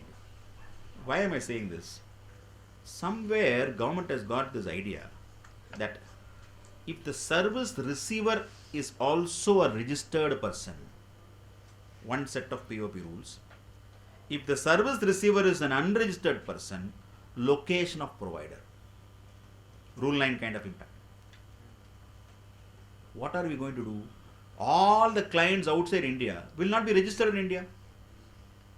Today rule 3 will quote and say no service tax. Tomorrow, because he is not registered, 18% tax. And you can't recover it from him. We are messing up our own laws by linking with registration. Registration should not be a relevant factor. They are coming to this conclusion, B2B, B2C. So B2B will be location of the receiver. B2C will be location of the provider. But B2B, provided receiver has registration. International transactions, they won't have registration. So you will have a peculiar issue for exports. Cost of compliance will go up. You will get money locked up in different states, refund in multiple states. There could also be accumulation. A telecom company based in Maharashtra will buy lot of its assets in one location. Huge technology locations, technology assets, which will be used for serving throughout the country. And what they pay would be Maharashtra credit and CGST, and they will take credit. Now when they have to provide those services in other states, they can't use the Maharashtra tax to pay it. Therefore Maharashtra tax will get stuck in Maharashtra. So what was faced by the manufacturer as cost increase because of CST at 2% will be transferred to service sector at 7%. That is the kind of cost increase for a lot of companies because you can't create assets everywhere. There are something to see today technology business you can create in one location and do everywhere. You don't want to create multiple assets in that location. It doesn't make sense. You know, the huge infrastructure is required. Passive infrastructure for telecom, for example, that's NVAT controversy. That passive infrastructure now in one location. So this sector is going to be really, really hit as far as GST is concerned. So coming back, manufacturing sector, significant interstate sales, significant. Therefore, CST charge has been a cost to the customer and a factor in price negotiation. When I sell on CST to a customer, he knows 2% is a cost. Therefore, he says, if despite this I have to buy from you, how much of discount will you give? So I have lowered my prices to retain market. Post GST, I will say, what are you talking about? Whatever I charge, you can get credit. So my price will start real prices. So manufacturers will start gaining better pricing due to availability of rate to the buyer. Review of depots and godowns create across the country and possible scaling down of such depots. Major savings in CST purchase since IGST will qualify as a credit. Increased credit on services due to elimination of concept of manufacturing. Today, manufacturers cannot take most of the credits theoretically because they say unless the activity amounts to manufacture. Now all that will go in GST, so they'll get more and more credit. Huge cost savings on account of business review. Cash outflow can increase on account of transactions coming to tax debt, job work. So this as a slide if you look at, you will definitely say manufacturers are going to really gain. And that is precisely why CII is pushing GST. Saying that, look, it's a huge impact, it will be a game changer. Because the idea is that so much of cost savings will create money in their hands, they may invest. That is a theory. It will work so long as competition is good. If competition is not good, so much of cost savings, price will still be the same. Profits will increase. Central government is still happy because income tax will go up. Central government is the most happiest person in GST because either way they'll get more money out of GST, plus they'll get more income tax because of more profitability, plus every big company will tell all the hundreds of vendors saying, I want GST credit, you come into the system. So to retain the market, this fellow becomes registered. He pays GST. 2 years later, IT fellow will say, you are paying GST but you are not paying income tax. Kindly pay income tax also. So direct tax collections will increase because of compliance. That is why Center is really pushing this in a very big way. So this is up to manufacturing sector. I have got some more slides on each sector, right from retail to jewelry, as well as other sectors. We'll take a break now, Bishnu. I'm getting a mixed feedback of people feeling very scared about the bleak picture which I've painted. I would read it as opportunities. Pani Puri flavor. It's an opportunity sitting. You're looking at, see, I am a professional translating some element of my knowledge to give it to you. You're a professional, you're able to absorb it. But your client is not in the same level. Therefore, your role will be even more bigger. He won't understand this crisis. You will have to tell him what he should do, what he should not do. So the role for a professional will be definitely multifold if you're able to capitalize it. So I would look at it as a huge opportunity from an advisory perspective. Then comes compliance. Compliance will always happen. There will be a lot of people from compliance perspective. Let me take the next sector. All this cosmetics and other products, fast moving consumer goods sector, electronics, you name it. They have the most complex kind of businesses today. Some of them manufacture on their own. Some of them have third party engaged only for manufacture.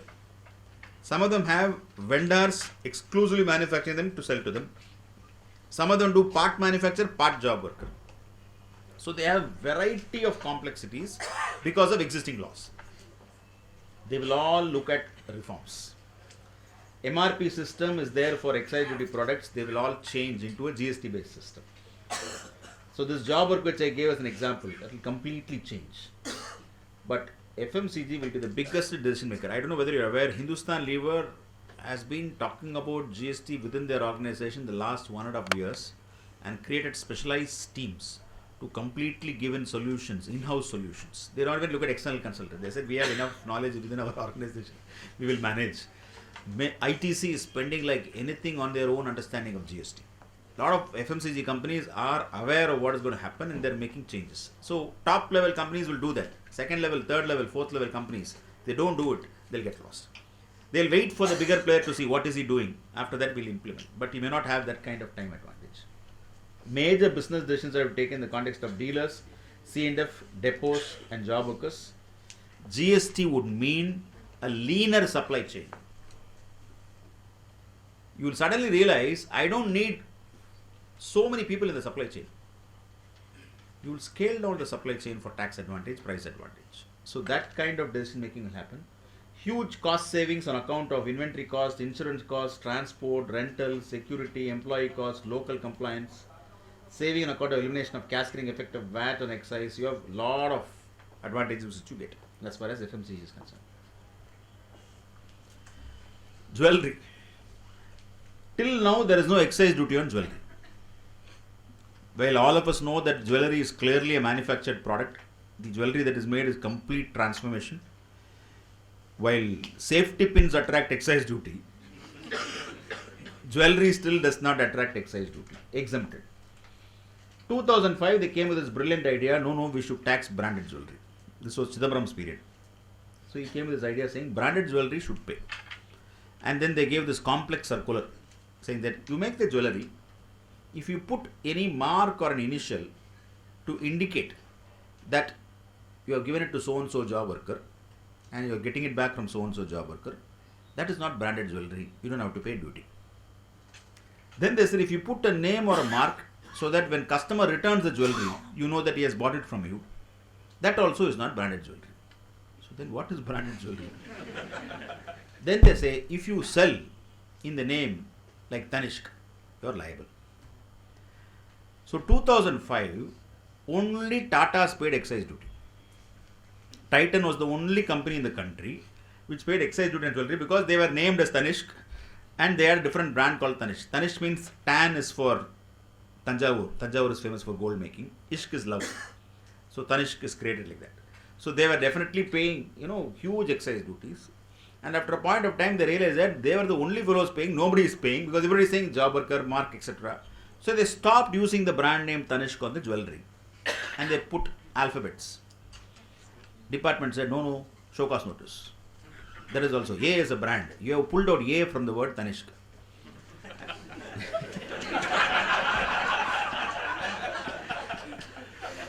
I am fighting the case in Sestad, all arguments over, orders reserved. We still yet to get the order. We'll finally know what happens, whether we win the case or not. But only company paid excise duty, and they also, and in fact, when we argued with the tribunal actually said, look, you created a complex law where he is the only company paying duty. Then he realizes that why should he pay duty? Why should he put his brand and suffer? It is logical business to rearrange his affairs. No, deliberately done. So let's see what judgment comes. So 2005. Then again, branded jewelry was brought back to tax in 1/3/2011. Everybody, whether sold under a brand name. So it became under a brand name rather than on the product. So every jeweler was supposed to be liable from 1/3/2011. So that became a mob issue. It became very, very popular issue. So they all sat together and decided we'll go on strike. So entire jewelry sector went for strike for 2 weeks. Thanks to that, government said, don't worry, we'll withdraw the levy retrospectively. So jewelry, nobody pays tax, excise duty. The real reason why excise duty is, in fact, I was part of some of the advisory associations. I told the government, instead of having excise duty, you give an alternative scheme of a total compounding levy of a 0.5% or 1% on the total turnover. I will pay. Your problem is you want excise duty on transaction value, and then you will say duty is payable at the time of removal. One fellow will come to the shop, one lady will come to the shop. She'll look at the jewelry, beautiful piece. Madam, are you going to buy it? Look, all my decisions I don't take. Very important decisions and all. Madam, your husband is going to take? No, my neighbor will take. Both of us exchange jewelry. She will say, okay, I will buy, otherwise I will not. So she has to take the jewelry out of the shop to her house and show. And she's a customer of 20 years. Jewelry says, madam, take it and go. So removal has happened. If you remove, you have to pay duty. There is no sale. Therefore, cost of production plus 10%, CIS 4 costing, etc. I have to put and then calculate duty. And then one day later, it comes back and says, I don't want this. Then Rule 18 principles, all those things you have to apply for credit, etc. So we said, don't give this kind of complex system. And jewelry is a sector which measures and values in kilos. They don't go by pieces. Their stock is based on kilograms. We know why it is based on kilograms also. So there is a complex system which they have. Therefore, they are not able to get into this excise system. So he said, give a simple levy. No. VAT follows very clear. You pay 1%. We are very happy with it. Anything they'll put 14.5. Jewelry they'll say 1%. Kerala is the only state which said nothing doing. Put 5%. 5% jewelry, Kerala. Because maximum consumption of gold happens there. So they said put 5%. The deviation which is talked about, no? VAT deviation. That's a classic example. So VAT on jewelry at 1%. What will happen in GST? CGST, SGST, IGST has to come. So interstate jewelry is quite rare. But jewelry, it is not an easy business to understand. You go to the shop, you find all the jewelry arrayed, it is beautiful. You buy the item and come back. So let us say there is Bishan jewelry. So you go to the shop and Bishan jewelry displays all those pieces. Bishan jewelry does not have any factory. So what he does, he goes to some other person. Let us say Raman. He goes to Raman and say, please do this work. What Raman does is, he prepares the designs and engages hundreds of job workers. So Bishan gives gold. Raman does something on it and then gives it to the job worker. Job worker makes something on it, comes back and goes forward.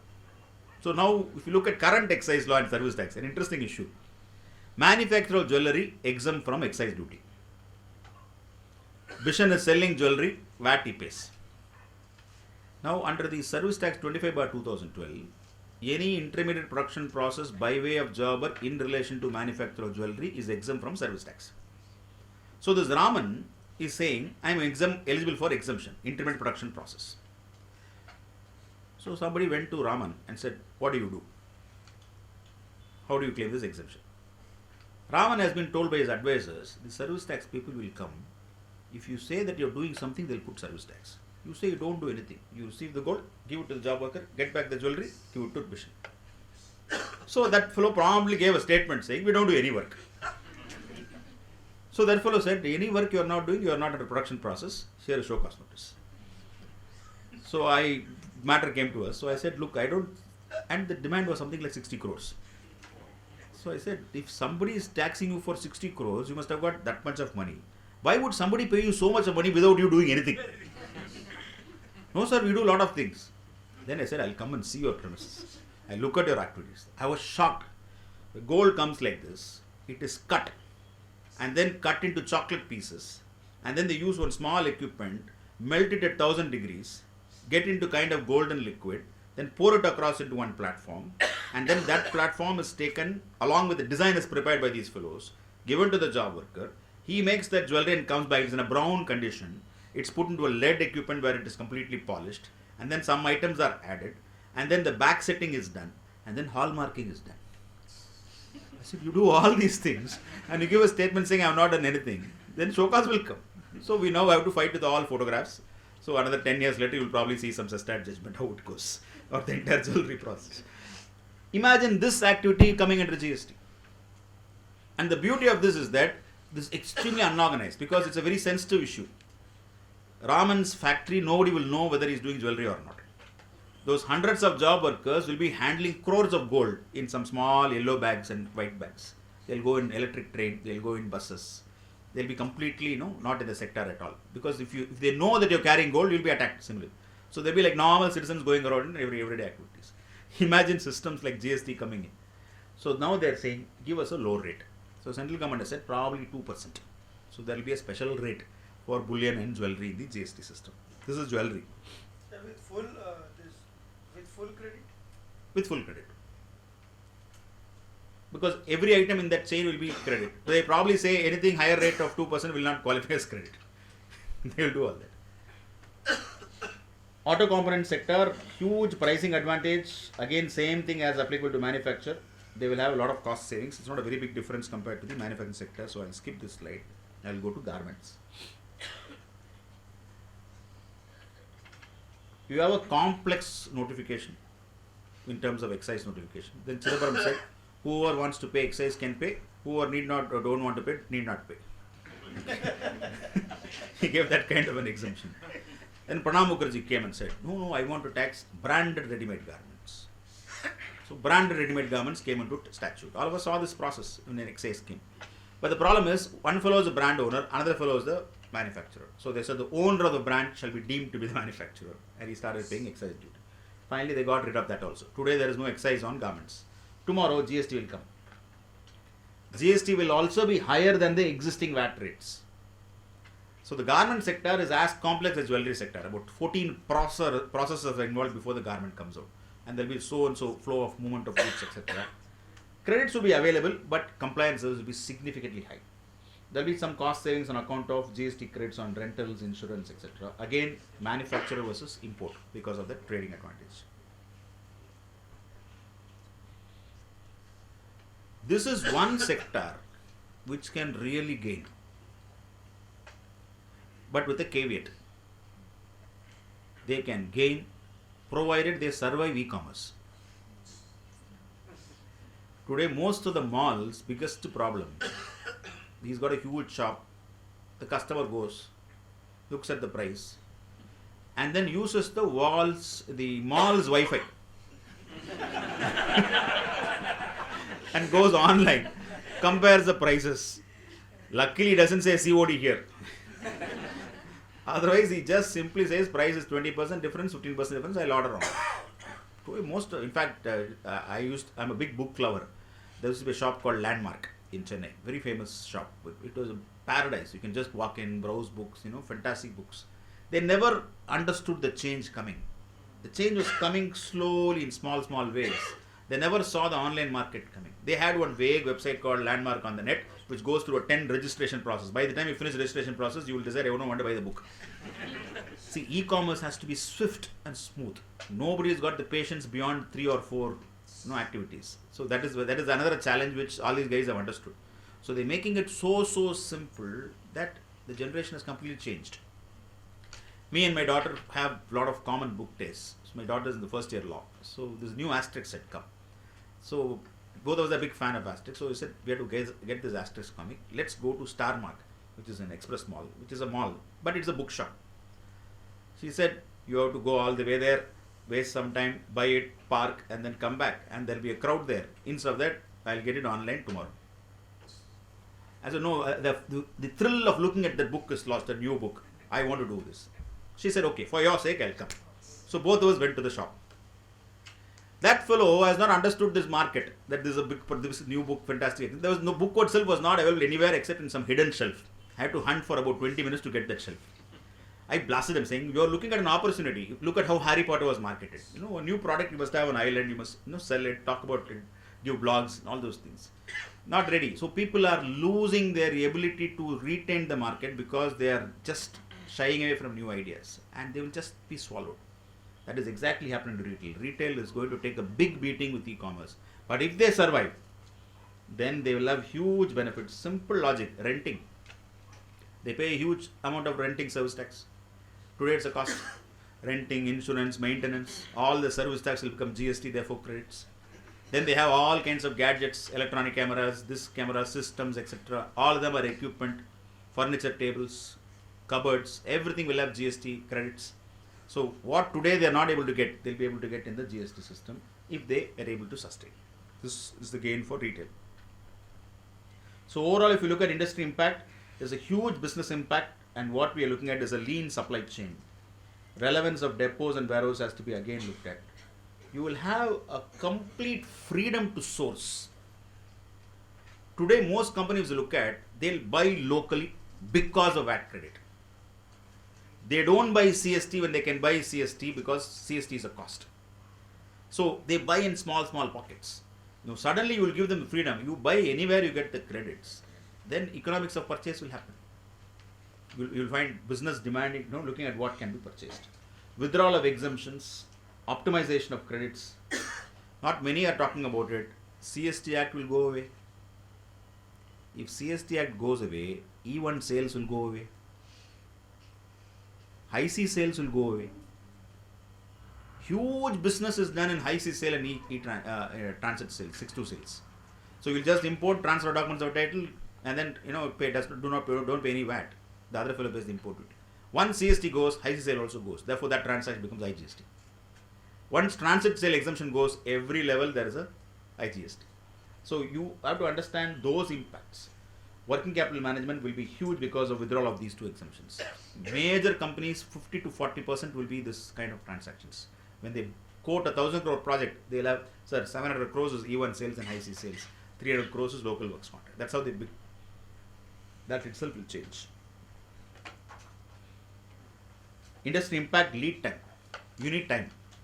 Industry has to understand first and then react. We are talking about their technology platforms talking to each other. What about our platforms? Industry has invested in some technology, some SAP, some ERP system. They must be ready. They must be compatible with all these things to work because everything is going to be connected. Long-term contracts is the biggest challenge. If I am quoting for a contract in 2016, which is going to spread for 4 years or 5 years, am I adequately protected for GST? If I am not protected, I will be wiped out. So while asking for contractual clauses, you must have the upside clause adequately covered. Quoting for projects can be very, very big, and government projects, it's very difficult for them to understand this. They will say all inclusive rate. Quote everything includes all taxes. So our fellow also quotes all inclusive taxes, factoring 2% CST, high C sale, transit sale. You won't be able to survive. And the unfortunate part about it, if he calculates all these things and loads it into the price to cover his upside at a later point of time, there is another joker who doesn't know any of these things and quotes lower and gets the contract. So what will they do? Transition is a very, very big concern for big companies or infrastructure companies because these contracts run. They are not short-term contracts, they are long-term contracts. At least Malaysia, despite all their nuisance in GST, there is a section in Malaysia GST which says that post GST, if there is any tax required to be done, so and so section authorizes them to collect from the contractee, even if it is not provided in the contract. So that kind of section is required, and that kind of section will happen only if you represent. So they won't know. They don't read their GST, or they read Malaysia GST. So we will have to represent them and get it done. So industry impact can be very, very significant. So these are some of the questions which will have a great advisory role. Make or buy. Can supply chain be scaled down? Can sourcing be centralized? Multiple warehouses or centralized warehouse. Are we on record here? No. Yeah. Okay. So I will not use names, but generally there is amongst professionals, including lawyers as well as chartered accountants, a feeling that these are all issues which are relevant for some of the top firms only. Only they will be able to do this. I think if you know business, if you know tax, you can do it. So it's up to you to convince your client that there is an advisory role perspective which you can do. So then the client is there for so many years with you. So if he is able to see a value addition, clients will come. See, all of them ultimately want to go up in the chain. So if they see a value addition, sometimes what happens, we reluctantly stay away from all these. These are all actually well within our scheme. We undermine our skills. We don't think we are capable. We are actually capable. Critical matters, date of coming into force of GST. Even government officials, they will never answer this question. You ask them whether GST is coming, what date, they will never give that answer. Because nobody can give the answer because it is stuck in Parliament. April 1st, 2016 is a impossibility. Even if they manage to push in this budget session. In fact, there were news reports saying Mr. Naidu met Ms. Sonia Gandhi, and Mr. Naidu said that all 3 points we agree. That's what the newspaper report said. We don't know whether it has happened or not. And Ms. Sonia Gandhi has responded saying that, okay, we'll look into it. Come later. So I related to something like, when Diwali is there, somebody comes, a new person comes and asks for some benefits or something. You come next Diwali, like that. An arbitrary dismissal saying 3 points is agreed. Okay, come later. We'll discuss with the group. Your point was 3 points. If 3 points agreed, you should accept. So it's very clear but the strategy seems to be they'll find other reasons to prevent it. General assumption is that GST can give a very good image to the ruling government in terms of reform. This is one thing which they need desperately to show that there is reforms.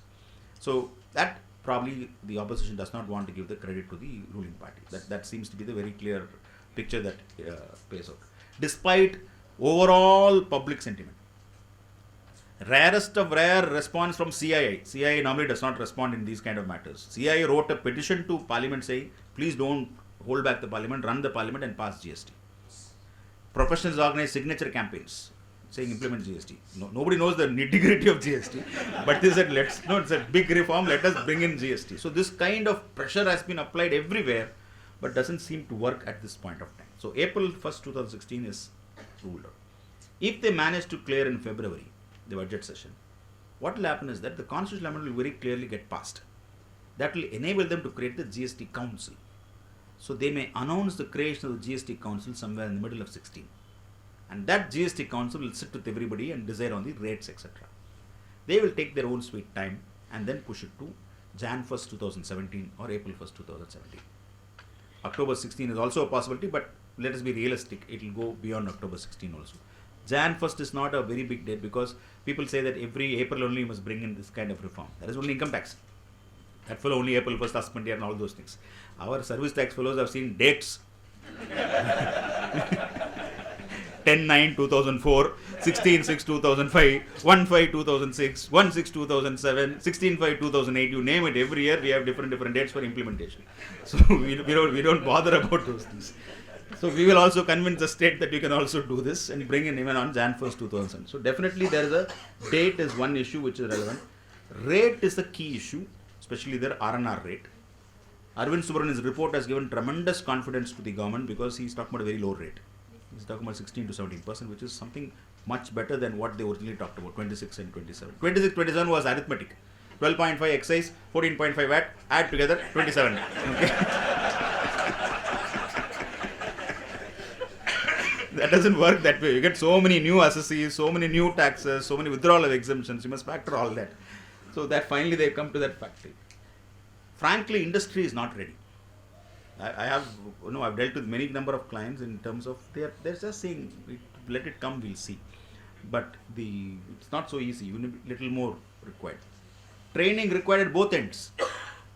We will break our head, read the law, understand this, sit with study committee, WhatsApp group challenge, read this provision, that provision, and understand everything. That department officer has no clue. Okay, you may talk about goods or services. He will say, sir, it's a works contract.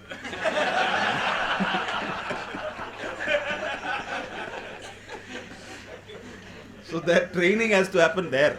If the training doesn't happen there, it is no use. So much over we spend time, we'll still get huge kind of demands. But for us, it would be learning and unlearning. It is very difficult to unlearn.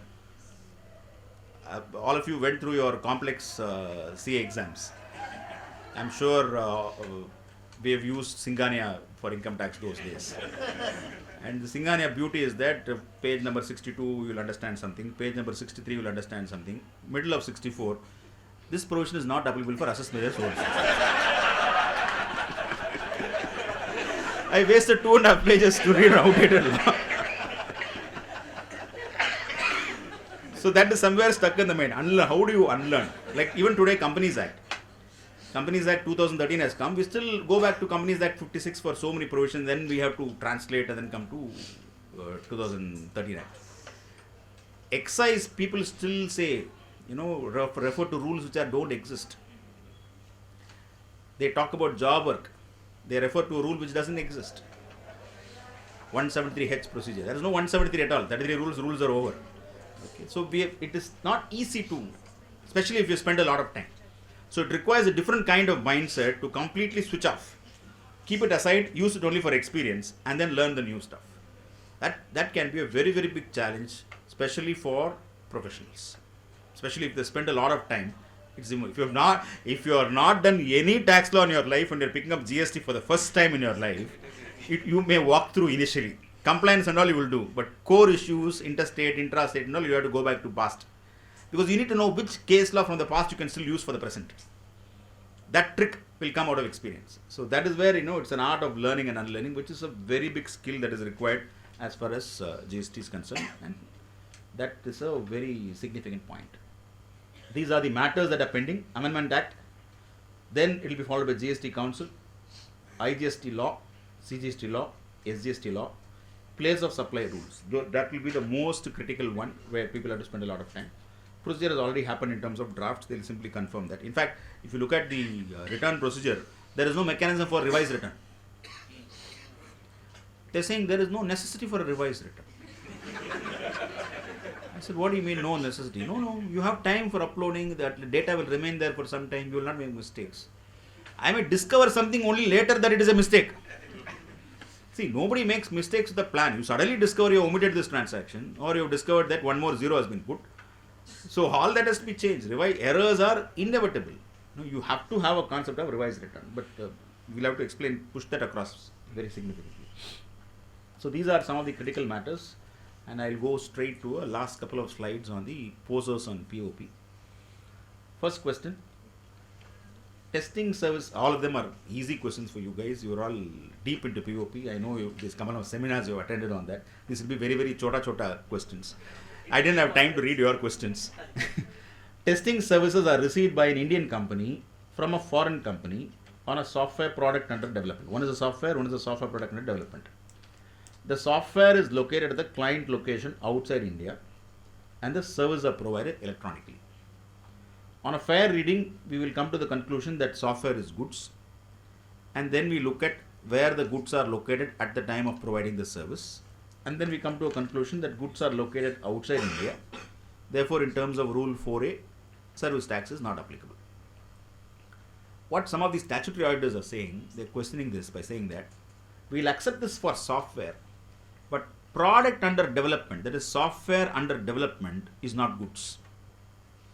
So for that, we will ignore Rule 4 and we will go to Rule 3. Now, if Rule 3 is applied, testing services are received by an Indian company from a foreign company, you'll get hit. So the question is whether Rule 4A is confined to software or can be extended to even software under development. Customized software has been held as goods. Software has been held as goods. The definition of software is extremely wide, which says covering data, etc., information, etc. So if you extend that logic, even software under development, at every stage some element of modules are created, some element of IPs are created, so there is creation of goods. So if you apply that logic, we can say that Rule 4A is still relevant, Rule 3 is not relevant. But then it can be a debate in terms of department. I mean, in terms of, statute author himself was raising this question, department also raised the question. Indian company sponsors its employee for a specialized management program in Singapore. Payment is made by the company. Service is not received by the queries company but by the student individually. Here we extend the logic of training in 4B and then cover this element also, saying that he is getting trained on my behalf and therefore it is as good as me being there for receiving the training service. Therefore Rule 4B should apply and service tax should not apply. Department says no, you are not being trained, only your employee is being trained, therefore we can't give you the benefit. So some disputes have already started. Some Indian company is doing payroll admin, compliance, tax compliance, statutory compliance, general office administration, call center operations, conversion of financial statements into XBRL and EDGAR. This is a big work that is happening. Most of the foreign companies which have got their financial statements, we have to present in XBRL format. They send to India and Indian companies convert that into XBRL.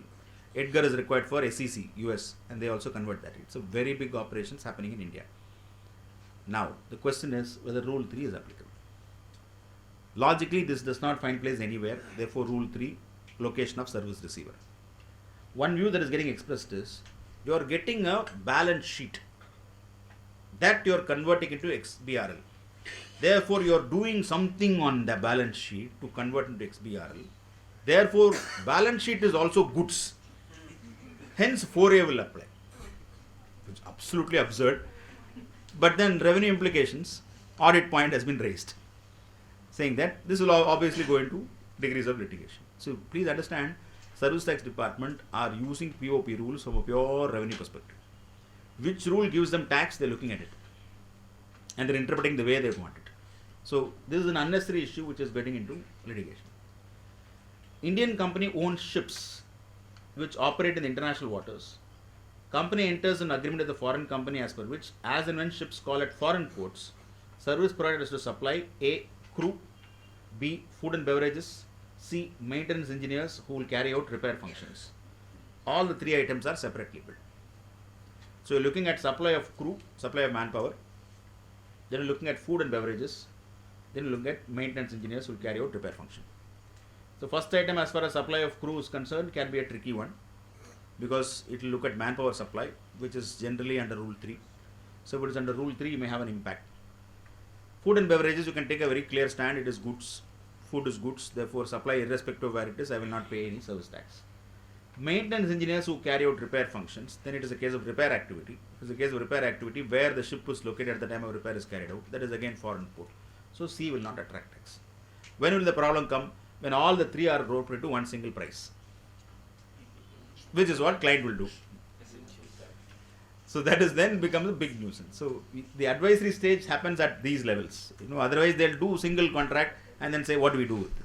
So if they are able to identify the issue early, then we can advise and step in. But what will happen is everything will be done. Then they'll come and say, sir, we have executed for last 4 years. Suddenly problem is coming. Suddenly problem is coming from day one only.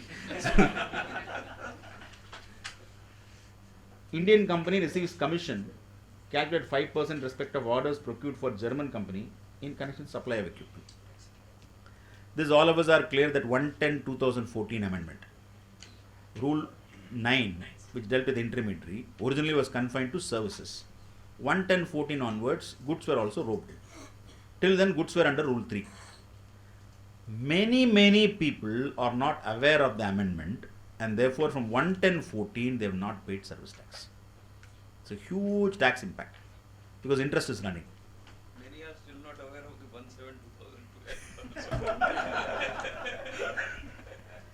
Very true. I am an exporter, sir. Foreign currency. Nothing, everything is foreign currency. Foreign currency. So this one is creating havoc. Apart from this, department is taking a view that you may say 110, 14 and all. For me, from 1712 itself, commission agent for goods is under Rule 9. Sir, please read the definition of intermediary. Please see the change. 1712 onwards, intermediate Rule 9. Law has changed. You have not read the law. Please pay attention. Show cause notice.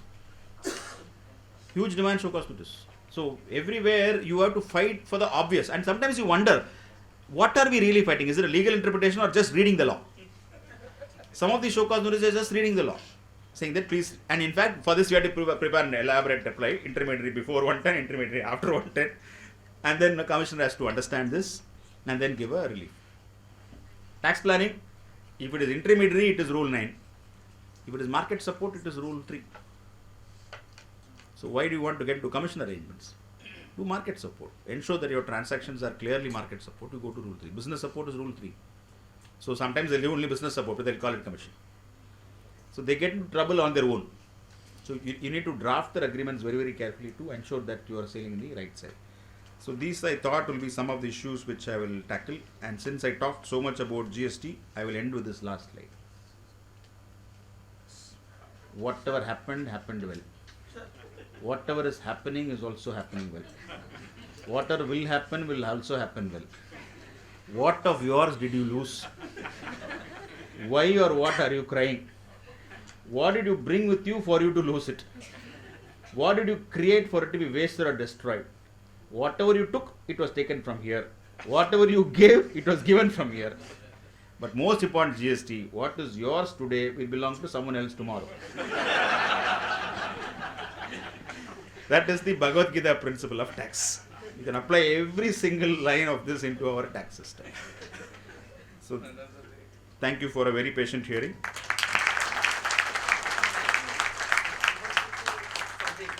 If I can answer, I will answer. Sir, one issue. Yes, yes. Sir, in case of back-end office operations, they were saying data entry and transcripting. In Chennai, I have heard that the department has taken a view that it is already the POP Rule 9 will apply and there is no export process involved into it. As you told just few minutes back, that business support is falling under Rule 3. On that ground in Ahmedabad also there is some action is being taken.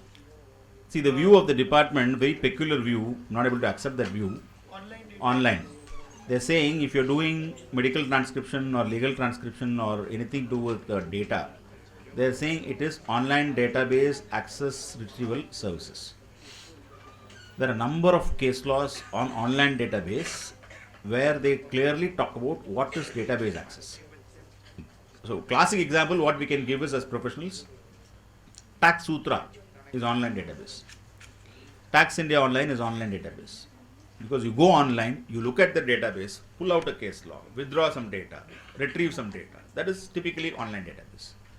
When I use only technology as a medium, when I use only internet as a facilitator for doing this particular activity, I am not giving access to my database, I am not giving retrieval function to data. Data itself is not owned by me. Okay, what the client gives doesn't belong to me, it belongs to doctors, etc., where I am converting that, I am doing digital content. So the approach of the department that it is Rule 9 is totally erroneous. It is only Rule 3. Earlier you look at some of the case laws where they talk about ownership of data being critical to understand what is online. But it will be litigation. The department has already started issuing notices. So is there any solution came till, because I think issue is originated from South. Yeah, it is. So, go ahead. Any conclusion? I will take full blame for it. Sir, any conclusion has been drawn on this or it is under litigation? Under audit stage, they will issue show cause. They will issue. Finally, SESTAT has to decide Rule 9 or Rule 3. And the definition, see, the beauty of it is that POP defines online database.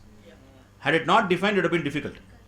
POP defines online database. The CBSE guidelines also talk about what is online database. They also talk about data of whether data about other things will be online database, but mere using technology like e-commerce will not come, and they explain their level.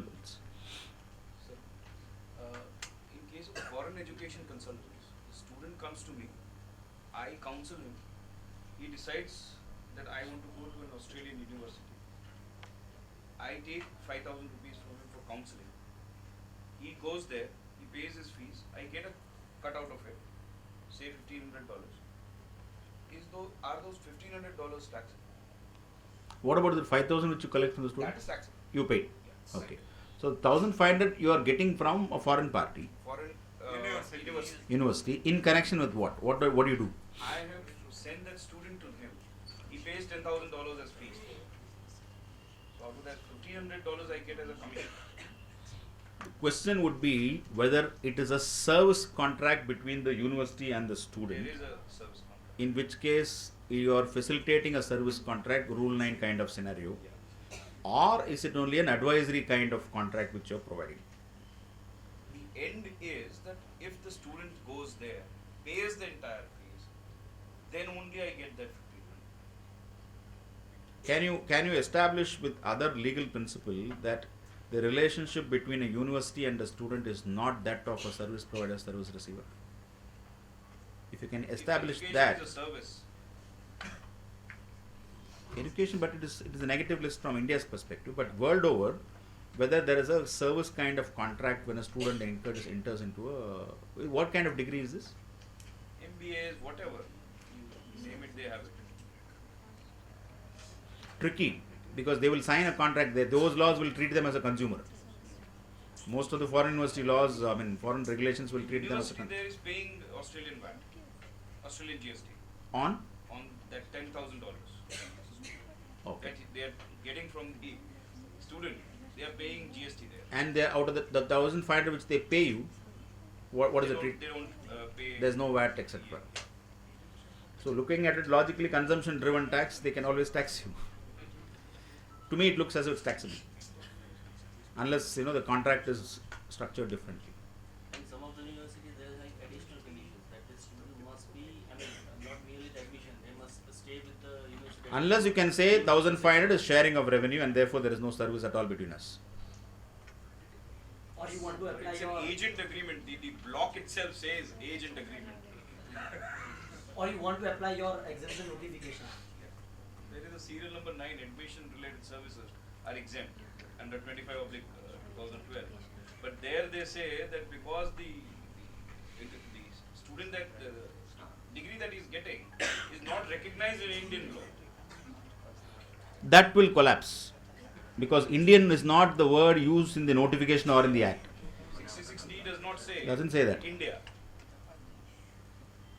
But an advanced ruling does say India. But at the same time, if you look at IPR, you have that issue with reference to know-how, Right, where they say know-how is not governed by any law, therefore IPR service will not apply. right. But that Indian law that Exactly, that they are pushing it. that word there. But that is because of language, patents, designs, trademark, or any other. Time being enforced. Law for the time being Law enforced. That's enforced. the same phrase here in 66D as well. So many case laws are saying that whatever in act is saying that recognized law, then it should be read as recognized law in India. That would be far-fetched, because we are fighting some matters. I'll tell you what kind of outcome we get. We are fighting a lot of universities which have affiliations. They have these deemed affiliations with Singapore, deemed with Harvard. Harvard, they've said no, not recognized by law. Okay, so we are saying that law cannot be read in such an artificial manner. Law means so long as I'm able to use that certificate and get gainful employment or recognition anywhere. So if I'm able to get recognition, this certificate is recognized, then I should flow. Whatever logic should flow should flow through. So we will see what outcome it happens. Commissioner Appeals matters are pending. IIM Ahmedabad has got a show cause notice of 40 odd crores saying that the courses are not recognized. Fantastic. Sir, what happens when I incur expenditure in foreign country through my agent? So agent has availed the services or made a payment. I reimbursing the amount to an agent of mine. Am I hit by import of service? No, the question is, this has been a question right from day one, whether you should look at the first leg of the transaction and say it is only reimbursement expenses, or you should look at the underlying nature of the transaction and determine the character of the service. But number of judgments are there in IT where they've said it's only reimbursement. So if your agreements are very clear that you can incur expenditure on my behalf, bring all your pure agency conditions into it, then you can argue on reimbursement even after the Finance Act 2015 amendment.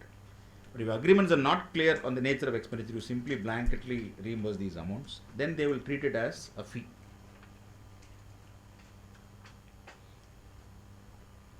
But for income tax, what do you do? For income tax, we deduct TDS. You deduct TDS. No, you will treat as reimbursement the income tax. No, I treat it as an expenditure of mine. Okay. Like agent has subscribed to some websites over there, so I'll take it as an expenditure. If you book, see, there are two ways of doing it. If you treat the agent spending as your expense and book it as an expense in your accounts, then it is as good as availing the service. Reverse tax will hit you. But if you allow him to incur the expenditure in his books and get it as reimbursement, then the character can change. But anyway, I have to book it as an expenditure in my books. Of, like, agent is not my head office or a branch office. I have to book those out expenditures in my books. But you will recognize as payment to expenditure by reimbursement, no? Rather than payment to websites.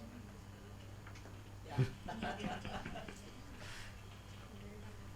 But then it will be again substance over form issues. Yeah. Some smart officer can go and unravel it and look at the nature of transaction.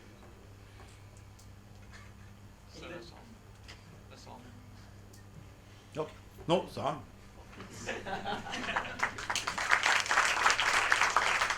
thank you very much, sir. Actually, when we met in the morning, he was saying me about Uttarayan and Kite Festival. So I said that it's the 14th and 15th. But sir, you fly the kites in our mind of the GSTs and POP. The thoughts are flying. I had a question in the mind that is GST coming? Are we supposed to learn all these things? That was in the mind. But you know, where you have said about value additions from the perspective of a chartered accountant to a client, it is very much essential for us to be prepared, and we need a time. I'll request Arjun Akruwala for presenting a vote of thanks to Vaithishwaran ji.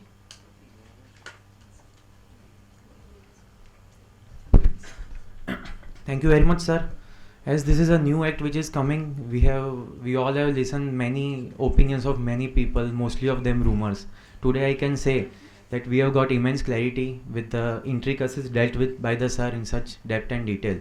We should have a round applause for sir.